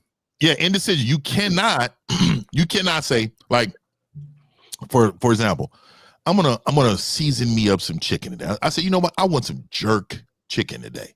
I'm gonna go ahead and marinate it. And I said, you know what? I just don't want just jerk today. I want jerk. I want Parmesan. I want buff. I want it all. God damn it. I said, you know what? Yeah, I'm like, it's too much salt for me, man. My blood pressure. So yeah, there's just too much stuff. So what I said to myself, I said, man, how can I do that? Okay, I'm gonna do this. Then I'm gonna do this. Then I'm gonna do this. But if I sit my ass on this couch, get to about 9 o'clock at night, and I didn't do anything that I said that I was going to do, I lied to myself. Facts. That is a prime example of you losing. Because I told myself I'm going to do this, and I do something else. That is right there. That is you. That's a loser's mentality. That is a loser behavior. You have to do what you say you're going to do. So if you're going to do this every day, you got to do this every day. You cannot shift and lose. Yeah. No, not on that, Fifth. You know, we seen that video clip of the homie talking about you got the same 24 hours in a day that Prince had, right? So the problem with a lot of guys is they don't do anything productive with the same time that the guy who's grinding does with his day. Okay, and that's why their lives are drastically different. Like you have guys that call in, like the guy that called in and was talking about my internet. Bro, you could have did anything else with your day that was way more productive than that. Right. But you know that. See, that guy, he's a loser. Because only losers say, let me do loser shit with my 24 hours. Let me not do no winner shit with my 24 hours I've been given. Because you're not granted to wake up tomorrow morning. There's a lot of people that don't wake up. Right? Yeah, y'all got 24. I got 30 hours a day. I don't even. It's 30. I have a 30-hour shift. Y'all got 24. Yeah. So quality is it coming clear to you? Do you have any more questions? No, it's coming clear just to the title about like chasing out. I was basically asking it in part because it's like, wait a minute, I'm self-examining. So am I wanting, multiple women, or am I? No. I'm gonna stop you there. Caller. Caller. The reason I don't mean to cut you off. I'm being disrespectful, but respectfully, I try to tell so many men, just find you one woman, bro. Like I don't even like that debate with men kind of come on and say that. There is a small percentage of men that can manage multiple women. And I'm gonna tell you, if you're at the age of speaking and you don't realize that, I'm telling you, you cannot do this. Like you can be truthful and you can be honest to these women, but managing multiple women you will never do. So what I would tell you is find you one who understands your story and wants to roll on with you with your journey and manage that one woman. If you can't manage one woman successfully, I promise you, you will not be able to manage multiple women. So caller, you think you feel like you're chasing women because you want multiple women? Is that what you're saying? Well, that's what I was looking at. Like, am I chasing because I'm like, if I'm making them the goal, essentially, like, am I chasing? Is this coming from me comparing myself to other men? That's why I started with the first question about is there a feminine characteristic to compare yourself. And so, then if you're making listen to what you said. Listen to what you said. You're making them the goal, so you already lost with that mentality in the first place. You see what I'm saying? So if your reason is that you're making them the goal and you're making them the goal based on you trying to compare yourself to other men who have multiple women, then you've already lost, because within this equation of what you're saying has nothing to do with who you are as a man. It's about you trying to do things for your ego and for validation. So caller, I'll put it this way. So let's say for the sake of argument, you always end up in monogamous relationships where you're cheating, right? You're not being truthful with yourself. Because see, if you lie to yourself, you'll lie to women, right? That's a given, right? So let's say you get into these monogamous relationships where the women are expecting you to be monogamous because you told them you would, right? Or you told them you are. And you always end up cheating. So now the question becomes, the reason why you're cheating is because that's not the lifestyle you really want to live. You don't want to live a monogamous lifestyle. You're doing it out of obligation to the woman because you want the woman, right? So if you said to yourself, how can I have the relationships that I want and still have variety when it comes to women? The question is, how can you achieve that without the lying? How can you achieve that without the drama? But if you want multiple women simply because you see another guy with multiple women, like 50 said, a lot of guys can't handle multiple women. Just because you're fucking multiple chicks don't mean you know how to manage them. And how you know you don't know how to manage them is because there's a lot of drama in your situations. There's a lot of uncertainty from the woman. She don't know who she is or what she is to you. There's a lot of inconsistencies in how you're moving with the woman. It's because you don't know how to manage the women because you're too busy living vicariously through other people and wanting what they want. All right. All right, caller. That's good. Wake up a winner.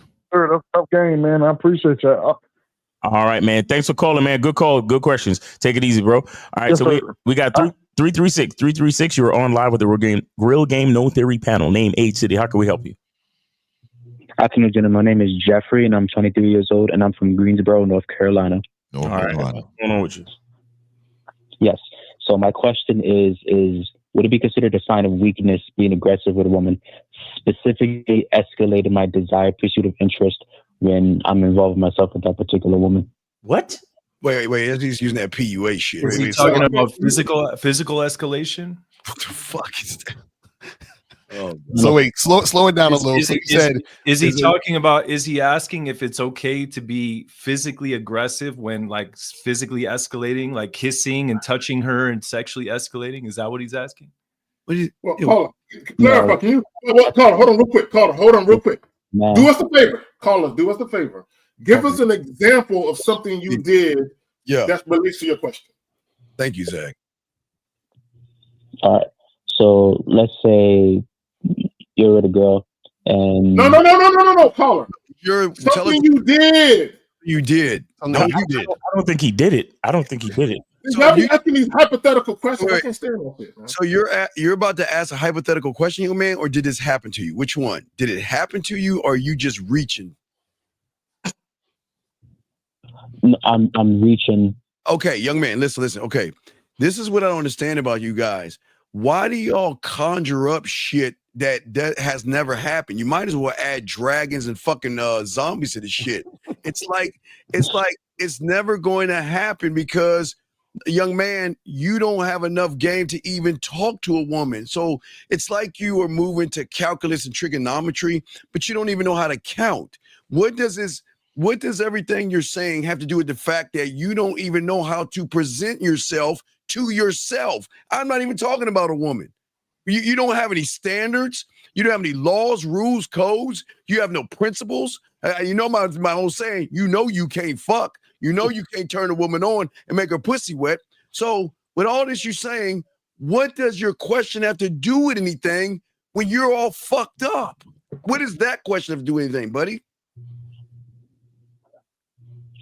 I'm asking if I make that pursuit because I'm I'm lost. You just rephrase your question. Yeah, rephrase the question because I'm confused. Like, so what are you saying? Are you saying is it weak to be aggressive with a woman? Is that what you're asking? I'm confused. Like, say it again.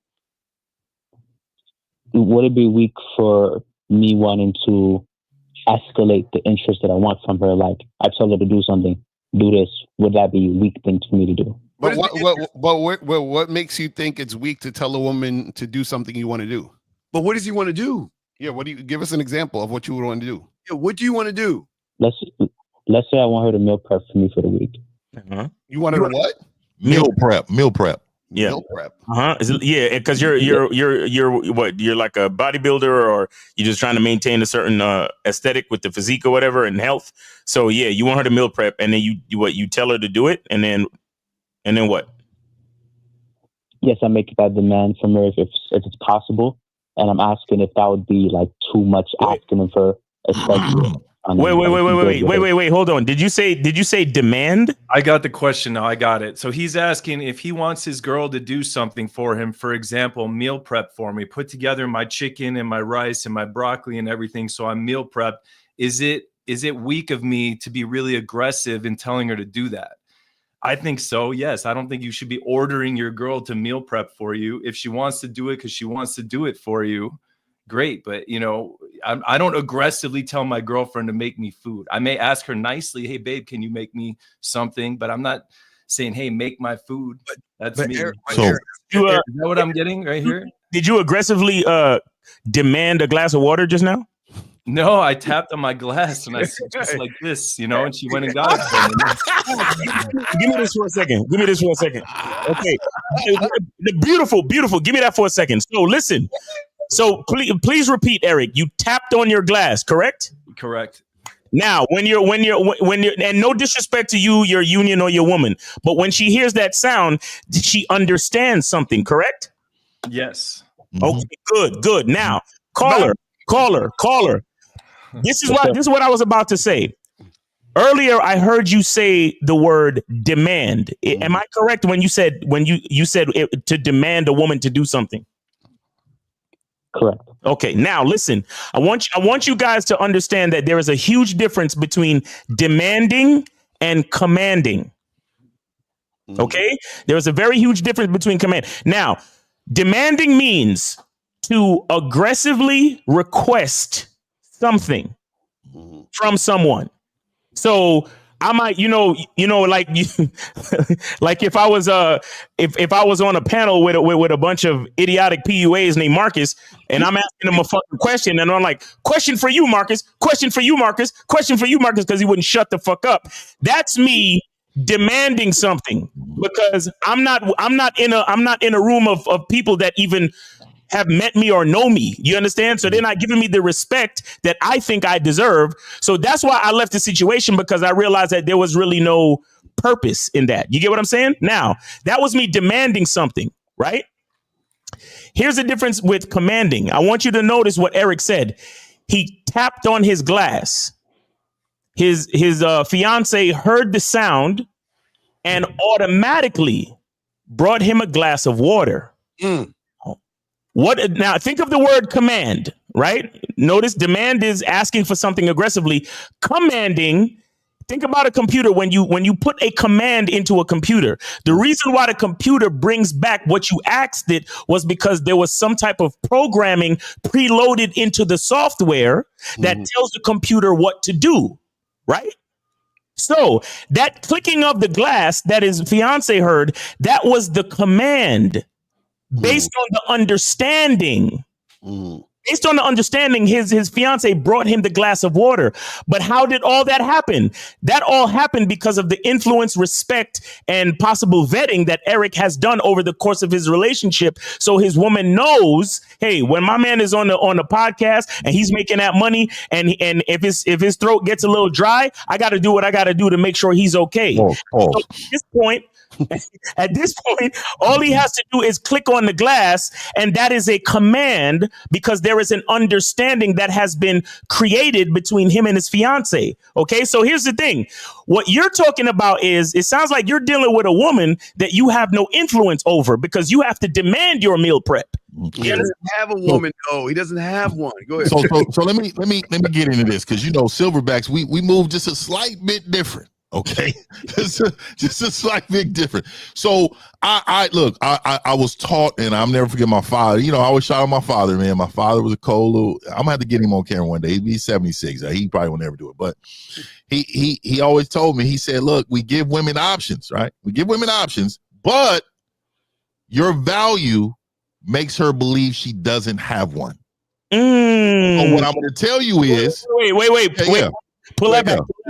We give women options, but your value makes her believe she doesn't have one. Facts. So for me, for a prime example, like, hey, I need something to eat. Oh, okay. I'm going to get you something to eat. I'm going to make you something to eat. You know what? And then eventually she starts to ask. That's how valuable a nigga is. Are you hungry? Are you all right?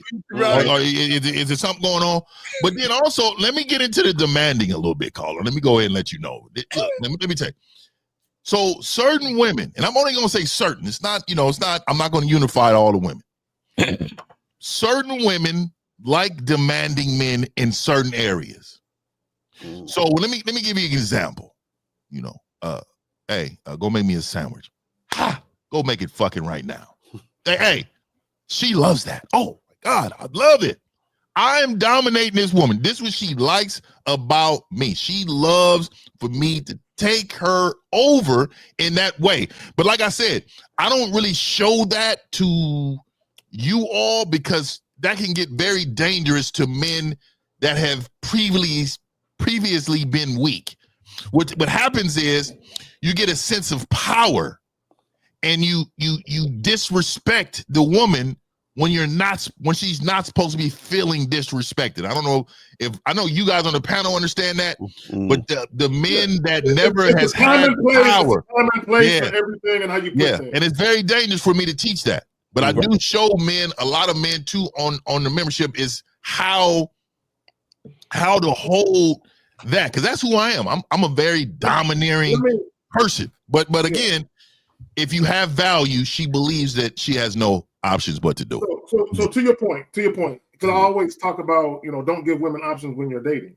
Like, if all you want to do is fuck, she should never believe or think she has an option outside of doing that thing, right? So to your point, it's almost like she can't tell you no, because if she challenges you or tells you no, she understands that disrupts the harmony in the situation. Yeah. And the harmony in the situation is mutually beneficial to the both of you. So why would she disrupt something that she's benefiting from? This is why he can tap on his glass. Let me just say this about that. And this goes back to the setting of boundaries when you very first meet women. This is what a lot of people have to understand. It doesn't matter what the sex of the person is. Anytime you deal with people, you're always showing people how to conduct themselves in your presence. Okay? You're always doing it, whether it's verbally or whether through your action. And let me just hit on something that you and Miles talked about, which is the demanding and commanding of respect. See, if you command respect, you never have to really check a chick, right? The reason why you have to check a chick is because you didn't command the proper respect. So now you have to demand it, right? Exactly. So the problem with a lot of guys is y'all enter into situations with women constantly demanding shit out the gate because the woman never showed you any respect because you never commanded it. So what I would tell guys, if you're dealing with women, real quick, let me wrap it up, Steve. If you're dealing with women and either two things, either you can't command respect from them out the gate, or if you have to demand it and they don't capitulate right away, you're fucking with the wrong chick. Man, fuck all y'all. Hold up. Caller, do you have a woman? Yeah. Yeah. So, wait, so you're telling me you have a woman? Do you work out? Yeah. Wait, I feel like I feel like in the car has to play the song. So you have a woman. Wait. I ain't even got the thing on me today. Go ahead. I need April. He fucking up again. Hey, caller. So you're calling. How long you been in this so-called relationship for? I've been in a relationship for 6 months. 6 months. So you've been with her for 6 months, and you have not made that bitch put your chicken together for you? You have not showed her how you want your chicken placed in your plate? You have not showed her how you want your prep meal to be set up? You never showed her that at all? No, I haven't showed her. Why? Yeah, why is she with you? Well, yeah, of course. Like, why? These are the things that keep you around. Why didn't you tell her, look, I need you. Wait. She's not living with you, is she? Oh, no. No. Oh, okay. Why are you asking her to prep? Okay, so you want to come over and prep for? What do you want her to do? Tell us. What is it that you want your woman to do, this so-called woman you say you have? When I work throughout the week through Monday through Saturday, I want her to like bring prep meals for me and bring it to me. You know what I mean? Yeah, I don't think you have that value. I'm hearing a macro. Damn, that's too much. I'm hearing like a macro level sticking point, which is common among a 23-year-old man, which is how to be dominant without being domineering, right? Women are not attracted to domineering men because being domineering is coming from a place of weakness, right? So you're a 23-year-old man, be careful about being too domineering with your woman or she's going to think you're weak. Guys that are domineering, women understand what's going on there. You're experimenting and calibrating. What magnitude of dominance do I apply here? And you just got to keep calibrating. But if you think relationships are just demanding people do everything for you, you've got a twisted vision of what that is, of what a commanding versus demanding, dominance versus domineering. So let me say this real quick, man. A weak frame, man. So this is what I would say, because a lot of people they get submission wrong. A woman submitting to you is her simply deferring to you, right? She trusts your leadership, she trusts your decision making, she defers to you. That's why, deference, humble submission, and respect. The problem with a lot of guys is they want a woman to be subservient to them, almost like they're just a mindless chick you can just bark orders at, right? No grown man wants a woman like that, right?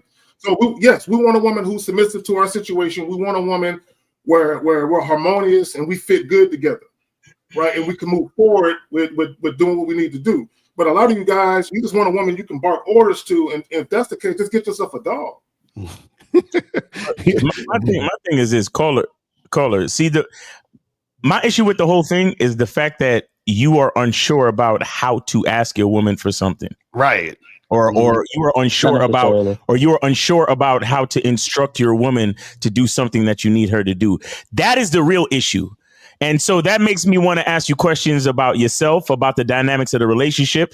Do you guys argue a lot? No, we don't argue at all.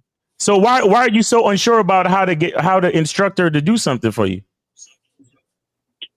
Well, I'm not really unsure about asking her to do anything for me at all. I was asking in terms of you getting to, because I wasn't talking about that one in particular. I was answering his question, you know, because he asked if I had. No, but your question originally was, do you have to get aggressive when asking a woman to do something for you? That's what you said, right? Yeah, not necessarily. It's when you're making like a pursuit of interest for her, meaning that, like, just like how Eric gave an example sexually, that can be one example, or in any sort of command when getting to know her, or you getting to build a relationship with her.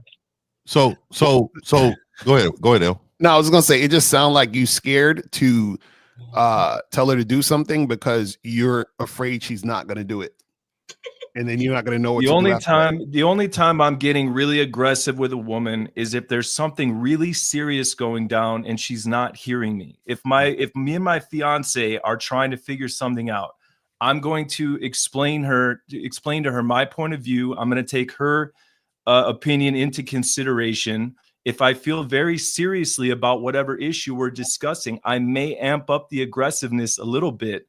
But, you know, unless it's a life or death situation, I never want to find myself ripping my hair out and screaming at my woman unless it's real serious shit. So if you're amping up aggression on your woman because she's not making you your meal fast enough or good enough, that's a weak man. That's abusive. I agree with that, and I agree with what he's saying there. But let me say this too, caller.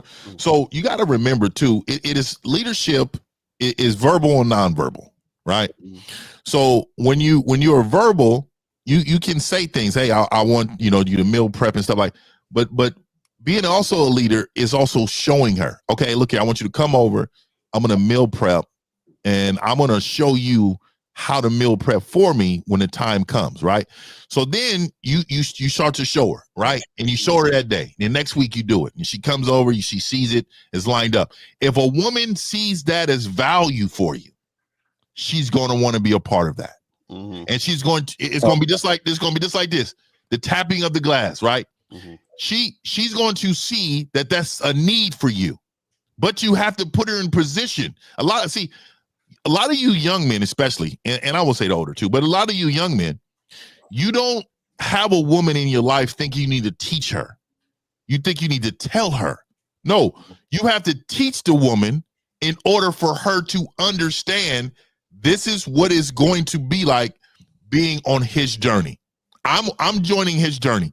I have to show her what this is going to look like. Look, he's driving. What do you need me to do in the passenger seat? Right? Do you want me to bring up the GPS so you can see where we're going? Do I need to bring some snacks? Do I need to rub your back while you're driving?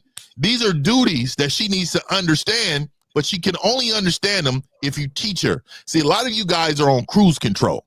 And see, what happens is you get in a relationship without vetting, and then you're just trying to figure it out together.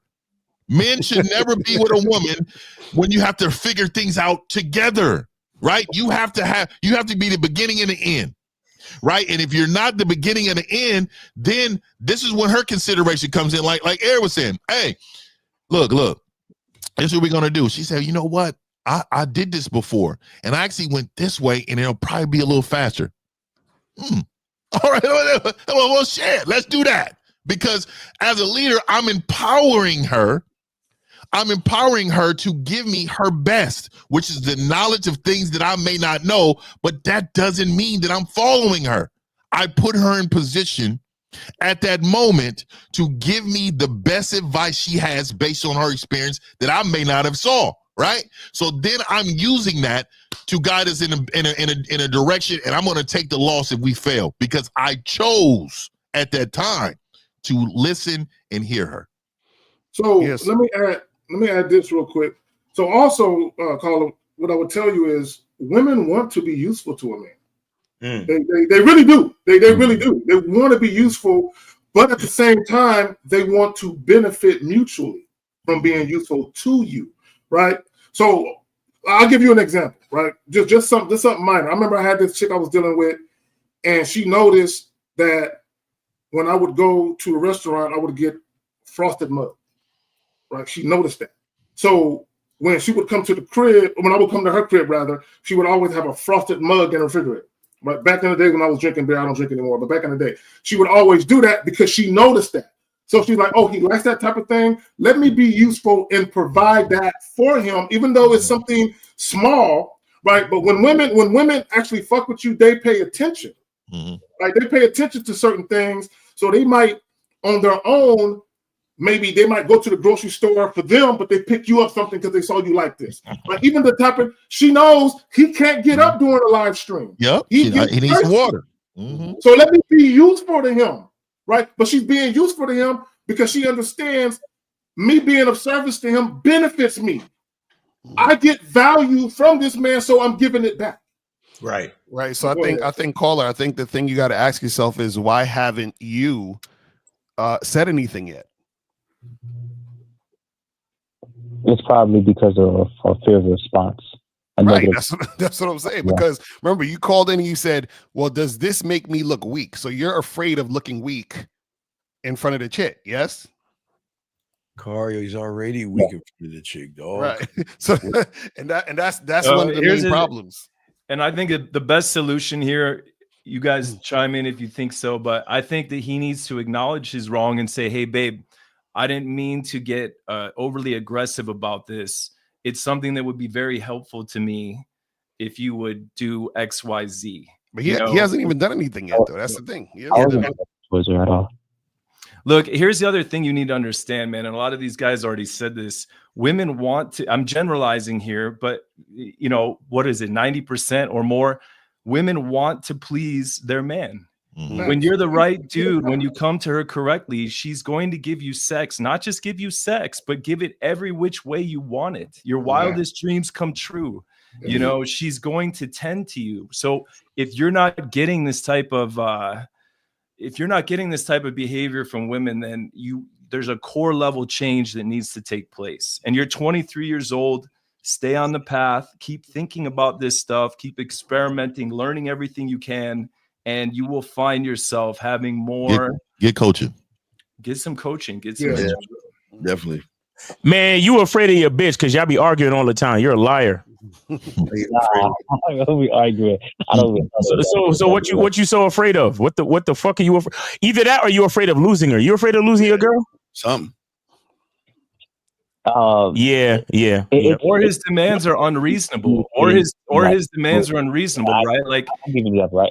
Let's say I ask her to do something. Like I say, hey, obviously it's not going to be like, hey, go do something. I ain't gonna do nothing aggressive like that. That'll be wild. But it'll be me telling her, hey, you know what? I'm kind of hungry. Can you meal prep for me this week? Because I need to make sure I get my stomach. Okay, let me do this. Okay, let me do this. Caller, real quick. Just real quick. I'm trying to be brief. Caller, some time ago, we had a guy who was married, and he used to call our show, right? And he ended up listening to us, and he made all types of alterations to how he was moving within his marriage, and he fucked his marriage up. And I don't know if the fellas remember, but I remember asking him. I said, why would you change anything? Because we asked him, how was your marriage before you started listening to us? He was like, I didn't have any problems. Well, why would you change anything? Because I like what you guys were saying, right? So here's my point with that. Stop trying to do things because you think it sounds cool, because you heard other people speak to it. You don't have to want the same things that 50 want, that Eric want, that L want, that Miles, that C want. You don't have to want the same things. There are guys out here who don't care if their woman knows how to cook or not. Yeah. You know what I'm saying? So if you care about your woman cooking or not, let it be because that's what you require, not what you heard somebody else say, and you want to implement that because it sounds cool and shit. Well, just prep your own food, dog. Look. You're not the guy, dog, and just prep your own food, dog. You ain't ready for that smoke because here's the thing. The thing is, because you already trained her to show her that you're the bitch in the relationship, brother. You can't go 100 miles an hour, then automatically just turn the wheel and turn around. You can't do that. You're not that guy. So listen, prep your own food and be a good little boy to her and have your happily ever after, because you're not going to be a man in her eyes. You never will be, dog. Yeah. And I'm gonna say, don't dump the woman, dump yourself. You have to dump yourself. You have to change who you are right now, young man. And the reason why is because you're wanting something from her and you're not able to deliver it in that way. Yeah. So if you can't give a woman duty to begin with, everything in a relationship is messed up. It don't matter what area. If you cannot communicate with your own woman on your wants, then you're not. I'm telling you, it's going to grow to be worse. Don't make this woman terrible for somebody else. Like, but here's the reality. Here's the reality. And Eric, I don't know if you talked about just some of your clients about this. There are certain times when you're learning the things that we're talking about and you're trying to implement them in your life. When you have current women that you're dealing with, you got to get rid of all of those women.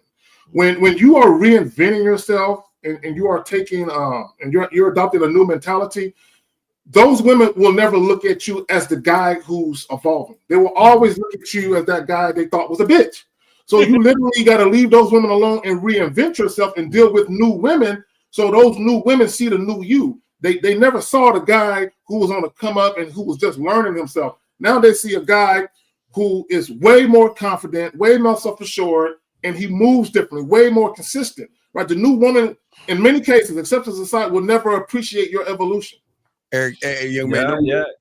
No, that's a common thing though. Yeah. If a guy's struggling with a current girl, it's usually transform yourself.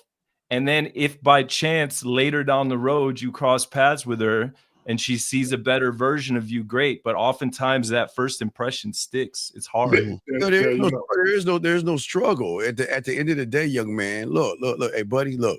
Like Eric, I gotta agree with you on something. Look.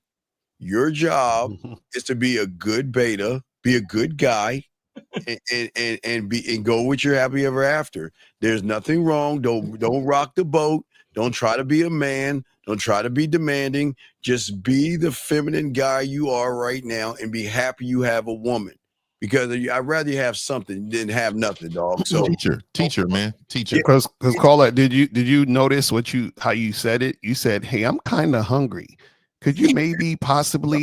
It's not too much trouble to make my meals. Maybe." So this is what's hard though. This is what's hard for me to understand, because I feel like this is going one of two ways. Either he wants his girl to meal prep for him, and she's saying no because she doesn't respect him, and he's not man enough. He's not that guy, right? Or he's being overly demanding, and she's saying no, fuck you. And actually, she may just have a backbone. She may, be tolerating him being too demanding because she loves him. Do you think he's demanding, Eric? Nah, I don't get demanding from the caller. You just tell. Here's the problem. It's hard to say what kind of a facade. Is he putting on a facade with his girl? Is he trying No. So Eric, earlier you alluded to the fact, because we were talking about assertive and passive. And you were talking about how passive guys can get into relationships. And it's true. If you are a passive guy, a people pleaser, you seek acceptance, you seek validation, yes, you can get into a relationship. But here is the problem. It's the treatment you get from the women. That's the difference. If you are an assertive man, you have standards, you have boundaries, but you are a passive man or a passive aggressive man, right? Yes, we can all get women, but the treatment you get from those women and the type of relationships you find yourself in is a direct result of what kind of man you are. The only counter I would say to that, though, is it also depends on the woman and her mentality, right? So if she's the type of woman who's going to just stop. No. I'm sorry, Eric. I can't let you continue. I'm sorry, bro. Listen, respectfully, I gotta stop you, bro. Go ahead. You gotta stop pandering to these bitches, bro. I'm sorry, bro. Just listen. Look, once a woman decides to be with me, she has no backbone. I am her backbone. What are you talking about? What are you talking about, Eric? Listen, hold on. Before you get married, I need you to hear me and hear me good. All right. Your woman has no backbone, bro. If she needs a backbone, then she doesn't love you. What the fuck are we talking? A woman's own mentality? I influence her mentality. Her mentality is built on my masculine identity. What are we talking about? Here, let me say this, okay? There are women out there, okay, that will take advantage of men, that will feed off of them, Not right? males. But some will not. Some will not. Some don't put themselves in that position. It's similar to a coach. Think about this. You could be a dating coach, and your goal is to just, take advantage of weak men and siphon as much money out of them as you possibly can, right? But if you're a dating coach that's ethical, you're going to help your client as much as you can and then say, I've given you everything I can, and send him on his way, right? So it's similar, I feel like, with women that will date a guy that's a little bit more passive. Some of them will get a passive guy in a relationship and say, how can I use and abuse this guy? Some of them will say, this isn't the guy for me. This isn't going to work, and break up with them. Right. So that's what I'm saying. It depends on the woman. Well, see, that's what I just said, Eric. If she claims she still needs to have a backbone, how much love or respect does she? First of all, how much respect does she have for this man? She's actually using and abusing him. A woman who still feels the need to have a backbone, who still feels the need to be strong and independent, boss bitch, and all that other shit. That's not a woman that actually respects that man. Let me ask you this, Miles. Let me ask you this. Have you ever said something to your girl that was like out of line? You crossed the line. I have, right? We've all crossed the line with our girl. There's been times where I was a little too demanding with my girl, or I said something out of context, right? And she stood up to me. She called me out for it. And I was like, I thought about it and I went, you know what? She's right. And I said, babe, you know what? I'm sorry. I shouldn't have said that. I was a little bit too aggressive. Give us an example. Right? So women, there's a difference between a woman having a backbone and a woman trying to out. So can y'all, hold on really quick. Can y'all tell me, please enlighten me. What is a woman's backbone? Can y'all tell me what that is? No, just please tell me what that is. Let me tell you what. Let me tell you what I've done. Let me tell you what I've done out of line.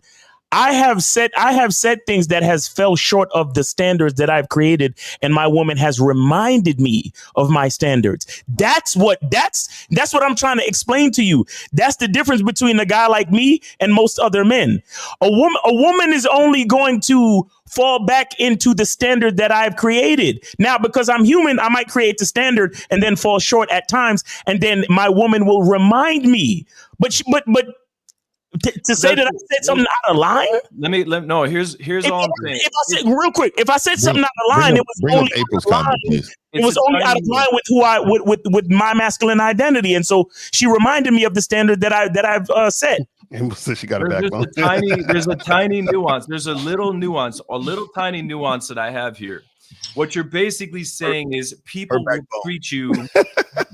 only treat you as well as you allow them to treat you. That if you allow bad treatment, then people will do that. They'll take advantage of you. And I don't think that's everybody. There are a lot of people in the world that I could push around and be mean to, and I choose not to because I'm not that guy. So you know what backbone is to me. I know I was joking at first, but you know what backbone is to me from a woman? Silence. Because what she's telling me at that time is that I need you to self-reflect. I don't need you. I don't need to correct you. You need to correct yourself because I trust that what you're doing is right. So what you're telling me in this moment, it has to be right because even in my wrong, I appear to be right. So she's going to be silent. And so you got to remember, I'm from the trenches. So, I've dealt with several type of women. But I seem to gravitate toward those women who move with strength in silence and understanding that, hey, you're wrong, and I'm gonna allow you to fix your wrong. I'm not gonna fix your wrong. You need to fix it. The thing is, I would say this real quick is that a woman definitely needs a backbone in the context of dealing with a weak man. Because if she's dealing with a weak man, then she needs the backbone in order to make sure that she doesn't fall. But if she's dealing with a strong dude, then what happens is she doesn't need the backbone because she puts the trust in the man. So it's just like, for example, let's think about it like a company. If you go work at Target, Target's going to tell you to wear the red shirt. Right now, a woman having a backbone is not her saying, I'm not going to wear the red shirt. I'm going to wear a blue shirt. That's just her being uncooperative and, you understand what I'm saying? And disrespectful. Now, if Target starts fucking up their infrastructure and they start not paying the workers, they start doing nefarious type stuff, then the worker has to say, listen, y'all need to get your shit together because you see what I'm saying? That's where the backbone comes in when you're actually fucking up as a man. That's when she asserts the backbone, because she's like, wait a second, you're fucking up. Now, if you're not fucking up, there's no need for the backbone, because all she has to do is follow the actual lead of the situation. Do you see what I'm saying? So that's the thing where a lot of times guys think the backbone is her standing up for her, a situation, but standing up only needs to occur when the structure is falling. Right. So if the structure, you see what I'm saying? So if the structure's falling, that's the problem. We're talking about a piece of fucking chicken. We're talking about a piece of fucking chicken. He does not have the balls to tell his bitch, be a piece. But here's the thing, Steve. But here's the thing. And go ahead. But to Eric's point, here's the thing. So this is what guys need to understand. There are women who are hardwired to be a certain way, true. But I don't care what woman you get. If you get a woman who is dealing with a man that has way too many feminine traits and tendencies, and he's way too passive, at some point, to what Elle is talking about, there's going to come a point where the woman is going to get tired of it because it's out of balance, right? Because here's the thing. This is what a lot of guys, they talk about masculine women. The reason why a lot of women appear to be so masculine is because of lack of masculinity in the men they encounter, right? So if you are a woman and you are feminine, you want to submit, but you're dealing with a guy who got feminine tendencies. What has to happen, to what Elle was talking about, is now you have to overcompensate with more testosterone and more masculinity in the situation, because somebody got to lead, somebody got to make a decision, somebody got to stand on something. So if you got the guy is whatever you want, dear, it's not her natural position to make the decisions for the family. There's a really good comment. There's a really good comment here. It says women generally don't know how to stand on principle without folding. There are few examples of a man standing on principle righteously from a place of leadership. This comment here, though, is that summarizes the nuance that I'm talking about. What you guys are saying is when a woman is with a man that's feminine, she's going to sink to her lowest animalistic nature, which is to use and abuse this guy. And I'm saying there are women that even though they could use and abuse a guy like this, they're just going to leave him, right? They're not going to use and abuse. They'll just leave him and say, so I don't think everybody always sinks to the bottom of humanity. But here's the problem, Eric. See, in your logical mind, you're thinking of it like, yes, she's doing that. In her mind, she doesn't look at it as abuse. She's looking at it as he's inconsistent and I don't trust him. So you're right. Yes, she should. Now, from a practical perspective, it makes sense for her to leave. But you got to remember, women are governed by their emotions, right? So most of them, they're going to spend time trying to get this guy to act right. Because to your point, Eric, they like him. Overall, he's a good guy. His heart is in the right place, but he's a weak bitch, right? And their survival is at stake, right? Them feeling their sense of well-being, feeling or like they can trust that man and be secure within our relationship is at stake because he's so weak. Yeah, but a lot of women also that's going to think when they're with these guys, Eric, is like, okay, I don't want my kid to get bullied. I don't want to have loser kids. So I need to do everything I can to make this person a man. And like the caller, unfortunately, with the call, he's still on, right? The caller's still on? Yeah, he's still on, yeah. The problem with this problem with you, young man, is that you're not a man.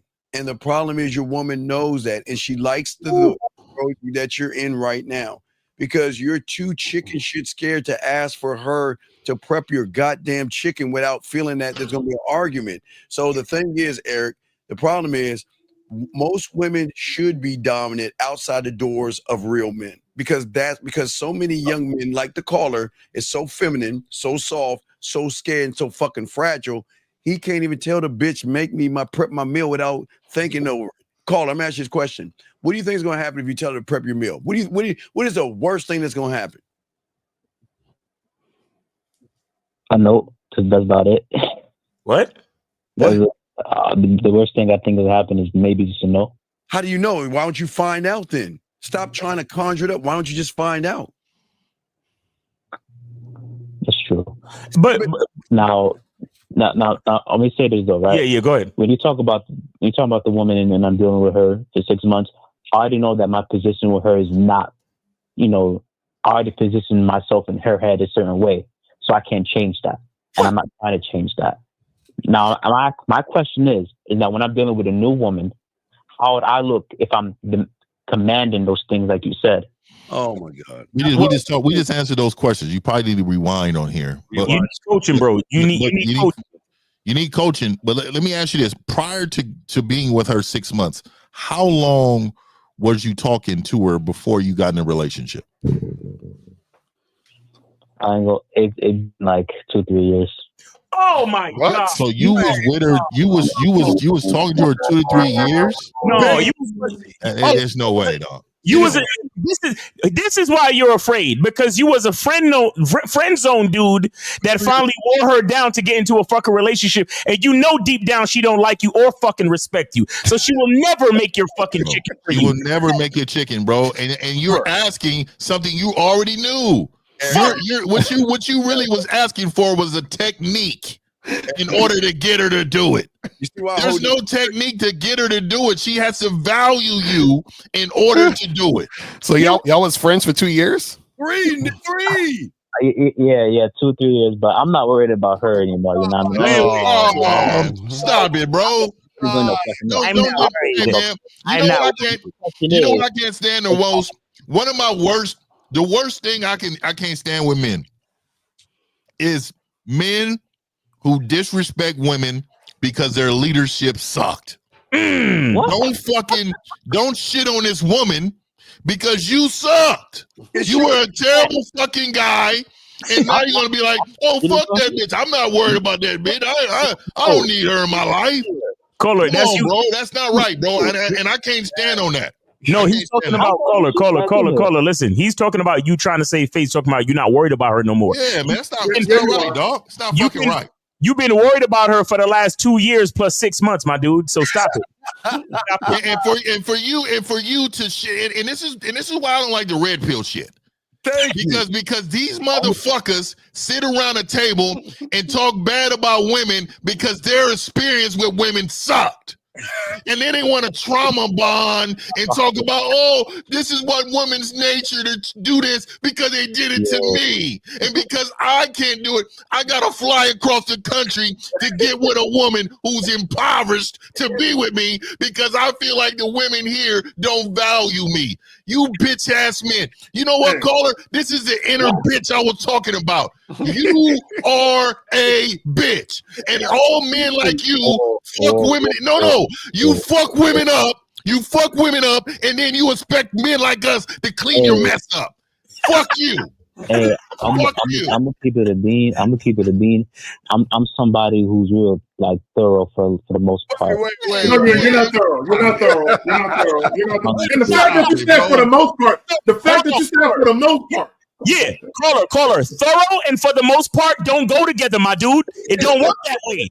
You're either thorough or you're not. See, thorough means all the way through. Not 99%. Thorough means 100%. So you cannot say thorough for the most part. You can't say that, bro. This woman is experienced. She's going to go to another man because you lost her already. She's gone. She's going to go to another man, and she's going to bring those negative experience from you to her. You're supposed to leave this woman. You're supposed to leave this woman better than you found her. You didn't do that. Caller, stop. Caller. Wait. Caller. Wait, please. Hold on 1 second. I would just like you to calm down just for a second and understand. I'm calm. Understand that it wasn't calling you a bitch as an insult. You have to understand you are the one that chose to be her friend for 2 years while you was always attracted to her, bro. You were the one that chose that. Now, please, I want you to just be honest and take your ego out of it just for a second. Is that not the actions of a bitch type dude? Seriously. No, that's not a bitch. Oh, get the fuck out of here. He said happy birthday, Texas. He getting her flowers. Let me ask you, caller. So why did you wait 2 years? Oh my God. It was an on and off thing because I was dealing with other girls at the same time too. Arguing. Miles said it earlier. He said you was arguing with this woman. You said you never argued. You said you never argued with this woman, and now you're admitting that you argue with her. No. I think he said I was on and off with other women. I think he said he was on and off, not arguing. I think. Let me add this real quick. Let me add this because it would be remiss if I didn't. Weak men chase. Real men attract. Here's why. he's proven the epitome of why this title even exists. He spent 2 years chasing this woman. She was never attracted to you. You never attracted to her. You chased her and wore her down. She never wanted you. So when was the first time you had sex? Oh god. So that's like the first week. Wait, the first week you met her, y'all had sex? Yeah. No, wait. So then what was the 2 years about then? That doesn't make any sense. So you had sex with her the first week. What was the 2 years about? Y'all was just fucking on and off for 2 years? She basically friends with benefit. Sometimes I go for sometimes. Wait. Caller. Hold on a second. You said a week. I'm gonna hold you what you're saying. How did you have sex with her in that week? What did you do? What did you say to her? Did you say let's fuck? I was on some crazy shit. I'll be real. It was somewhere around those lines. So wait. Whatever I wanted to say. Give me that shit. Caller. So a guy can tell a woman let's fuck after a week of knowing her, but a guy can't ask a bitch to fix some chicken after 3 years of right. Exactly. It don't jive. It don't make no sense. Language exposes you. Caller, stop it. Motherfucker, you lying, dog. You're lying, bro. You lying, man. I'm telling you, man, that woman is ruined for somebody, man. I hope she gonna be ruined. It's gonna take a lot from her for somebody to get her out of that. Yo, he's a thorough for the most part type dude. I can't fuck with dudes like this. I can't do it. That's crazy, dog. You a liar, dog. There's inconsistency in your character. No. My thing is, I never asked that out of her, so I know me asking that out of her would be new to her. So I'm asking if I go to. Can I finish my question, please? Caller, stop. It's new to her with you. That doesn't mean she never did it for another man. With you, not him. With you. Look, y'all got to remember, caller, real quick. Y'all got to remember, women do not treat every man the same. They don't show up the same for every single man. They don't. And caller, within these 2 years before y'all were together for these 6 months, how many times roughly would you say you had sex in 2 years? Maybe like 5-6 times. What? Nigga, in 2 years? That ain't nothing, man. Y'all wasn't fucking with each other. Has she ever called? Hey, here you go, L. Has she ever called you for sex? Yeah. How many times out of those 5? Majority of the times. She was you were her fuck buddy. She called you when she couldn't get somebody else. And in those 2 years, go ahead, El. Go ahead. Nah, what made you want her to be a girl now? Why all of a sudden you wanted her to be a girl? You in love? My whole my roster is low. I'd be real. Yo, you ain't got no roster. Wait. So you wanted her to be a girl because your roster was low? Roster was low, you know. And sometimes you get too comfortable with them. So, oh my god! So basically, you made her your girl out of neediness to want some sex. Yes, huddling for warmth. Right. Y'all see how y'all always lose? In a cold world, huddling. I love that, bro. Caller, hold on, caller, listen. Caller, listen. Caller, listen. Could you imagine telling your fiance, "Hey, I married you because my roster was low." My roster was low. So not only did she settle, but you settled too. So, caller, here's the thing. This is what you got to understand, right? Anytime you deal with women on a woman's terms, it's never going to benefit you. It's never going to benefit you. It's always going to blow up in your face. There's always going to be this drama that you have experienced with this woman, and this inconsistency derives from you because you're inconsistent. Unless you want to watch Housewives of Atlanta every night. Where's my inconsistency at? Did you really say where's your inconsistency at? Did you really just say that? Caller. Listen, you said out of your mouth that shit was off and on between you and her. You said that, brother. And you're asking where's your inconsistency at? What the fuck is wrong with you that you could put these words together and then when we call you on it, you don't fucking see it. No, but Miles, remember he said he's thorough most of the time. So that this is what happens.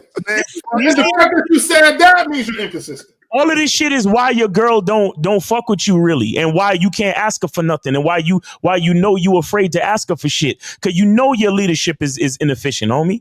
But again, if he has a roster, why is he scared to ask about chicken? Caller, help me understand that. Right. You know why? You know why I call it? You know why, Steve? Because he don't value his dick.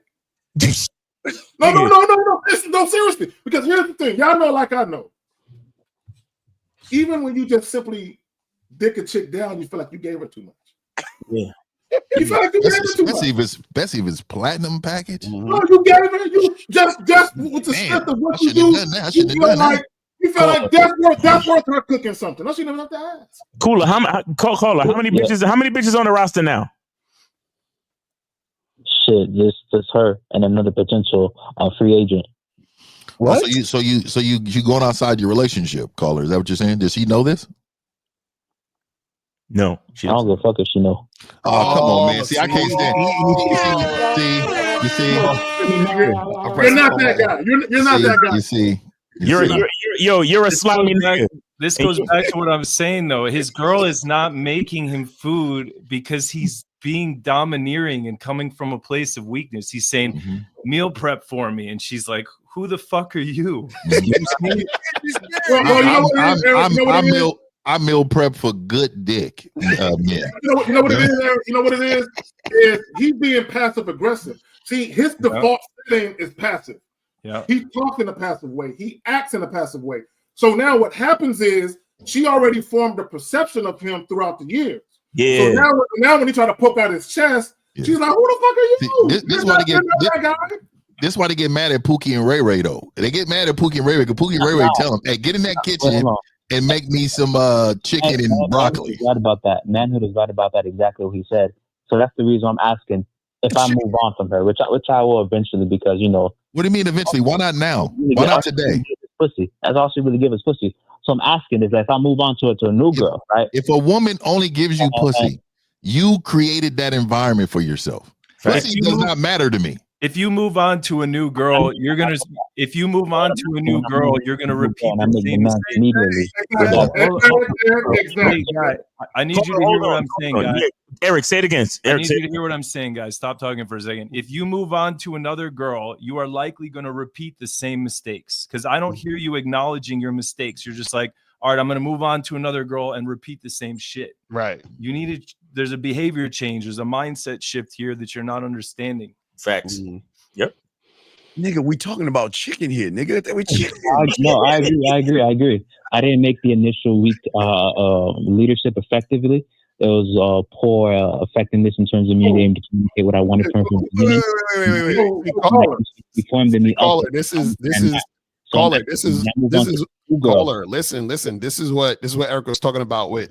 See, your girl now has a backbone because you're being weak. This is what I'm saying. Like that has to happen now. She has to give you pushback because you're not being decisive, upfront, and consistent. And that's going to keep happening to you until you understand what you're doing and change your mindset, and then also change the ways that you're moving. But she knew he was weak in those 2 years where they were just smashing. She knew he was weak. So caller. So here's the thing, caller. So I subscribe to the yin yang theory, right? And basically, women represent dark and chaos. Men represent order and light. The problem with you and a lot of guys is y'all bring chaos to a woman's chaotic life, right? So if you're not bringing any order to a woman's life, at some point, again, she has to overcompensate for a lack of order because she can't bring it herself. You're not bringing it. So at some point, she has to realize, damn, there's no consistency. There's no structure here. So the pushback she gives you is she's trying to establish boundaries because you haven't established them. Why do you make it your girl? I call her. Why is she your girl? Yeah. Because the roster was low. Why is she my girl? That's the pussy. Comfortable with her. I said, you know what? Because it was one time where like I blocked her, I ghosted her for a year, and then she came back. Wait. You see that? Yo, this shit just gets worse. He blocked her and ghosted her like a female. That's what women do. Women disappear. Oh, man, you blocked her? Yeah, you know, I never knew. I may have been blocked. I may have been blocked before, but I've never knew that. I never known that I was actually blocked. Wait, what's the reason behind you blocked her? Why'd you block I don't call like that. Why'd you block her, caller? I blocked her because I remember. You want me to give you the real reason why I blocked her? Oh yeah. No, the fake reason. The real reason. All right. So basically, there was one time where it was like it was like her birthday coming up, and when her birthday was coming up, she wanted me to like get her something. And there was one time I said. I gave her the 3 words that you're not supposed to give. She's supposed to give that first word. You guys can guess what it is? I love you. You told her that? Yeah, I told her that. Oh my God! Oh my God! You see how the more he talks. Can I ask a caller a question? So caller, so you ghosting her for a year and then calling her back. Do you acknowledge your inconsistency as a leader? Oh no, she called me back. It don't matter. It don't matter. It don't matter. It don't matter. That's irrelevant. You're right, Eric. You're right. The mindset will never change. He will just repeat the same mistakes again and again. He's not thinking in terms of game. He's thinking in terms of manipulating the situation right now. He's in a totally different, and that's two different schools of thought. I know you guys like to say these dating coaches with their manipulation and blah blah blah, but that's not me, man. There are a lot of coaches out there teaching manipulation, and that's not me. And this guy's even the way he's wording things with us, even the way he's wording and explaining things with us is manipulative. I'm sorry, brother. You gotta do some soul searching. Yeah, caller, you called up to find out how we could help you manipulate the bitch. That's what I told him earlier. You want us to give you a technique. Because you want us to give you a technique on what to use in order for her to make your chicken. Yeah, because every single time that we try to get you to acknowledge your responsibility, your accountability, and your need to improve your mindset to actually create real leadership, you still go back to the bullshit and like it's the woman's fault or it's just a circumstance. You see, because I said you ghosting a woman for a year is a definite indicator of your inconsistency. But what did you say? Oh, well, she called me back. Right now. Even if she called you back, who allowed her back in after you blocked her for a whole year? You did, brother. So until you recognize certain things about the situation, until you recognize that you're the fucking man in the situation, you'll never change. And you will and yes, Mr. 1950 was correct. You are the one that's a bitch, bro. I'm sorry if it hurts your feelings, but that is the facts. Like, you are the feminine aspect of this situation. The girl is following your lead. That's why you're scared to ask her for anything, because she's following the lead of someone who's inconsistent and fucking feminine. So what? This is the problem. So real quick, caller, and this is what a lot of people do when they have no leadership attributes or character traits, and they don't have the ability to influence the behavior of others. You resort to emotional manipulation. Like Eric was saying, you're trying to emotionally manipulate the chick. This is why you blocked her and dipped for a year, because you're trying to, quote unquote, play with her emotions so she'll come back around and behave in a way that you think she ought to behave. And that's what women do that, because women don't know how to lead and women don't know how to influence men. So a lot of times women will do emotional type shit, believing that will grab the guy's attention to act right. Mm-hmm. I have a question. XY, Steve. XY. You're right, and I completely acknowledge that. And I acknowledge what you also said, Mr. 1950. Now, I understand what I did, and I understand the mistake I made with her, because I was not being clear about what I wanted. I wasn't confident. I wasn't bold. I wasn't sincere on my initial standards that I placed on her. I understand I was inconsistent with her. So that's the formed perception that she made of me. Can I ask you a question? My question... Go ahead. Now you go ahead and finish your question. Eric, it's going to be, you know, the answer is going to be me saying, did you hear what Eric fucking said? But go ahead and ask the question. Go ahead and ask the question. And the question going to be. So here's my question. Like, I want to know, and this is not a shot against guys that are shorter or smaller, because I know plenty of guys that are below average height, but they don't have short man syndrome. You sound, respectfully, I don't mean to be an asshole if you are this guy, but you sound like someone who has little man syndrome who's overcompensating. Yeah, you're right. Are you? Whoa! Yo, he's raised 5. How tall are you? Sign, Eric. Show the sign. Say, yeah, show him. Wait, so how tall are you, caller? Pop your shirt, Eric. You got him. If you are a shorter guy, you can't have little man syndrome. That's a bad combination. If you're going to be a shorter guy, How tall is he? I think 5'4".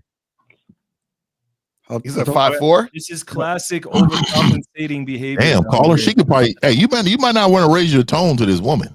Caller. Stop. Hold on, guys. Caller. How tall are you again, please? 5'2". 5'2". Thank you. Fuck. Dog, that's 6th grade size. Now, there's a difference. Just hear me, caller, because I want you to hear this, because I've a lot of guys that struggle with their dating lives that are below average height, or they're insecure. My dick's too small, whatever it is, right? There's a difference between being below average in height and having little man syndrome. Mm-hmm. You do not want to have little man syndrome. Look it up, Google it, and train it out of your system, because it will affect your whole life, not just with women. It's going to affect your relationships with everybody. You don't want to be a tyrant. You don't want to be a short tyrant. And let's be real, dog. You don't deserve. Look, 5'2" men. You can't get chicken made for you, dog. It's just not going to happen. I'm sorry, man. Hey, I'm sorry, man.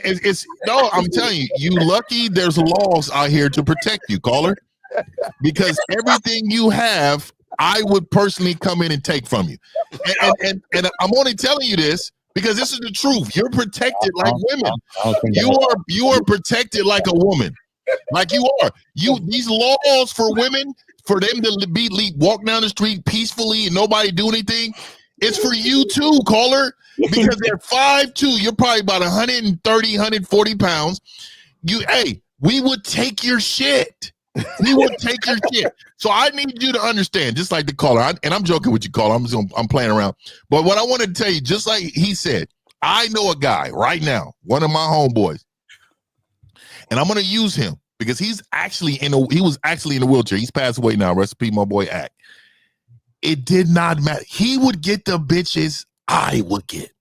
Like he didn't. Because in his mind,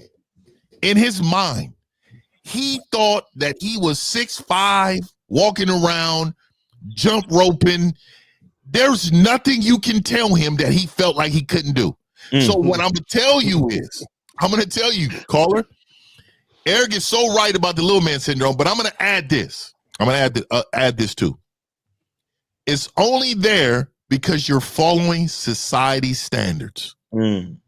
And so you're living your life through the lenses of somebody in society saying 5'2" shouldn't get this or 5'2" can't get that. So I'm going to let you know, you need to get your mind right in order for you to get what you want out of life. Otherwise, it's going to be men like me to take everything you got, dog. I mean, we just do it. Give me this. Give me that. I get that. Listen, I get that. And sometimes in life, people going to take the things that you got. But my question is that ability to be able to get back what you lost and get more of that. Yeah, I don't think at 5'2", you shouldn't block a woman. You shouldn't block it. Let me ask a follow-up question. Let me ask him a real question. Miles, let me ask him a question. Because now everything is starting to make sense. It makes sense why you have passive-aggressive tendencies.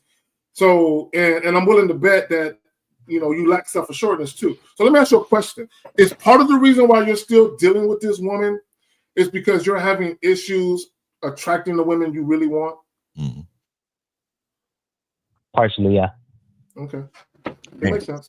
Caller, get some coaching, bro. You really need to get some coaching. I believe you're very abusive verbally with that woman. I can almost bet it. I never abused her. She I'm gonna tell you, dog. I'm gonna tell you. I don't abuse her. Yeah, I'm worried about this woman. You need to get some coaching. You get some coaching, man. But caller, hold on, guys. We gave him enough game, man. I gotta let this dude go. I gotta let him go. All right, caller. Thanks for the call. Thanks for sharing your story, man. Take it easy. We got I'm gonna take this. This is the last call. 760. You're on live with the Real Game No 3 panel. Name 8 City. How can we help you? 760. Name 8 City. Yeah, Eddie, City, LA, and age 28. Hey, listen, man. We're gonna need you to speak directly into the phone. Are you driving or something? Get off your speaker. Yo. Eddie, we already on OT. I ain't got time for this bullshit, bro. Eddie. Can you hear me? Yo. Yeah, we can hear you. Go ahead. Go ahead. Okay, my bad. What's up to everybody on the panel? I have a question and an idea I wanted to run through you guys. How old are you, real quick? How old are you, sir? I'm 28. Thank you. Go 28. ahead. Go ahead. From LA. Okay. So I've been listening to you guys for a while now, and it sounds like I hear a common theme with a lot of people that call in, and it kind of goes too with the young man that just called in as well. It sounds like a lot of men get into relationships or they start dealing with women because they want or need something from the woman. Like the last guy, he wanted the meal prep or whatever. Eddie. Yes, let's talk about Eddie and stop critiquing everybody else. How can we help you, Eddie? What's your question, bro? Get to the question, please. Yeah. So my question is, what's the balance between you having a woman and having a space for her to help you, and then you not needing the woman and her understanding that she's an addition to you, not a requirement, for a lack of a better word. Like, because I feel like I think that if you don't have something for the woman to do, then what's the reason for her to have her in your life? But at the same time, I think a man should be independent from not needing the woman as well. Can I lead this one, guys? Yeah, go ahead. Let me lead us off real quick here. So in my early 20s, I remember being in this really, it was my first time having my quote unquote heart broken, right? I was all upset. Oh my God, my girlfriend dumped me. The world's fucking ending. And I started studying myself. I started studying the game a bit. And I learned this idea of being emotionally independent, not being influenced by a woman, and being my own source of value and respect, right? But I took that to the extreme. I took it to the point where I would not allow a woman to make me feel good in even the slightest way. And what ultimately I realized was that I was denying myself these beautiful gifts that women are capable of giving us. So you have to strike this paradoxical balance between being self-validated and still allowing women to enhance your life. If a woman enhances your life and she leaves you and you're broken and you're crying and you can't function, you did it wrong, right? So there's a balance to be had there. Right. Exactly. Nah, that's real talk. I think also too, it's really part of it is the mindset. So what happens is that you have the mindset where you understand the value that you have within yourself, so you're not chasing validation from women or through women, right? But at the same time, when a woman is in your situation, you allow her to be there. What you say is, okay, she's here, but she's also going to be of use to me and my program, right? So the thing is that you're doing multiple things at once, right? So the thing is that on one end, you're like, well, I don't feel like I need her, because when you feel like you need her, then you're going to feel less without her. But at the same time, when she's there, you appreciate that she's there, and you're actually in a positive way creating a situation where both of you are benefiting out of this situation, right? So you're doing multiple things at once. The problem is that you have guys who will go to super extreme where it's like, well, fuck that bitch, I don't care about her, blah, blah, blah. Or the guy's like, I need her, I can't live without her. You know what I'm saying? Like, they'll do all that type of shit. So you have to have that balance within you in order to understand who you are, so that you're able to really efficiently have positive situations with the women that you're dealing with. You see what I'm saying? All right. Yes, sir. All right, caller. All right. So did we answer your question? Yeah, you guys answered. Thank you. All right, man. Thank you for calling in. Appreciate you, brother. All right. Take it easy. Take it easy. All right. Yeah, man. So yeah, I put it as you should have a dope life before, during, and after dealing with any female. You understand? Because like you said, Eric, a woman is an enhancement, but what do we know about an enhancement? What enhancement makes things, a little bit more enjoyable, but we could still enjoy it without the enhancement. You get what I'm saying? Like we don't need to watch a movie in 3D, although it's cool to watch a movie in 3D. We could watch it in 2D and it's still a good movie. You see what I'm saying? So enhancements are just that, enhancements. But I need her to watch my movie though. Yeah, I need. Yo, I remember you on Jubilee. You was talking about when they were talking about porn. You was like, "Look, I watch my own collection of porn. Like, yeah. I'm making a porn with her, and we're gonna watch it together. We're gonna watch and they didn't understand that. You see how they was like, "What?" He was like, "What are you talking about?" Me and my lady will make porn. Okay, we'll make our own porn. I ain't gonna give it out. Right. But guys, that has been the Real Game No Theory panel. Yeah. Shout out to our guy Eric. Eric, please tell everybody where they can find you, your channel, everything, your websites, all that cool stuff. Go ahead, bro. datingcoachformen.com. I'm really excited about my book that's going to be dropping in a few months called The Vortex of Love. Nice. 250,000 plus words. It's a beast of a book. I put my heart and soul into this book. I'm very excited about it. The Vortex of Love. Nice. All right. So yeah, that is Eric. Thank you so much, guys, for having me by. Let me just throw that out there. Thank you very much. I felt you guys are very respectful. I didn't know what I was coming into because we had those debates on Game Global. And listen, let me just be clear. I don't even know half the people I'm on these panels with. I'm just showing up, trying to, I'm just happy to be there. So please don't put me in the same category as Marcus and some of these other people. Eric Carlberg is his own person. So thank you very much. Perfect. Yeah, and shout out to you for coming in here, man. Yeah, Eric Carlberg has his own masculine identity. That's what's up. All right. That's what's up. All right. So yeah, hey, we enjoyed having you on the show, bro. You gave a lot of great insight. So appreciate you, man. And then that clinging of the glass, that was beautiful. Shout out to the fiance. She left me. See, going for a jog or some shit. No. See, and this is where the second glass before you go for a jog needs to happen. You know what I mean? It goes the number 2 glass just in case that runs out. You know what I mean? Facts. But guys, go check out Mr. Lucario at badboymembership.com and also shop Lucario.com and make sure you get all of his programs. Hey, what's that new program you got right now on the Bad Boy Membership? Oh yeah, guys, go to Bad Boy Membership. I got a program called How to Sleep with Women in Less Than an Hour. The game is so heavy on that. And it's not for the faint of heart. So make sure that you guys actually listen to what I'm saying in it. Cause some of y'all be missing shit and be like, yo, I don't know. Listen to everything I'm saying in that program and follow the steps in that program. And then you'll be able to get shit cracking.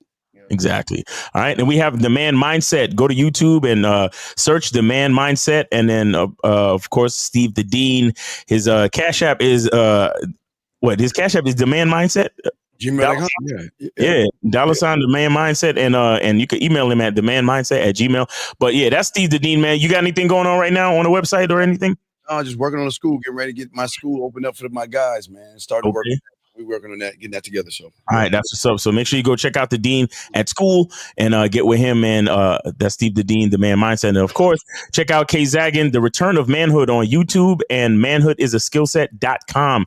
My man got all the game for you, man. All that practical game, that OG game, that timeless game. So make sure you go check out K Zaggin and get all the game over there. And then, of course, guys, check me out at masculineidentity.com. Make sure you check out my soap, man.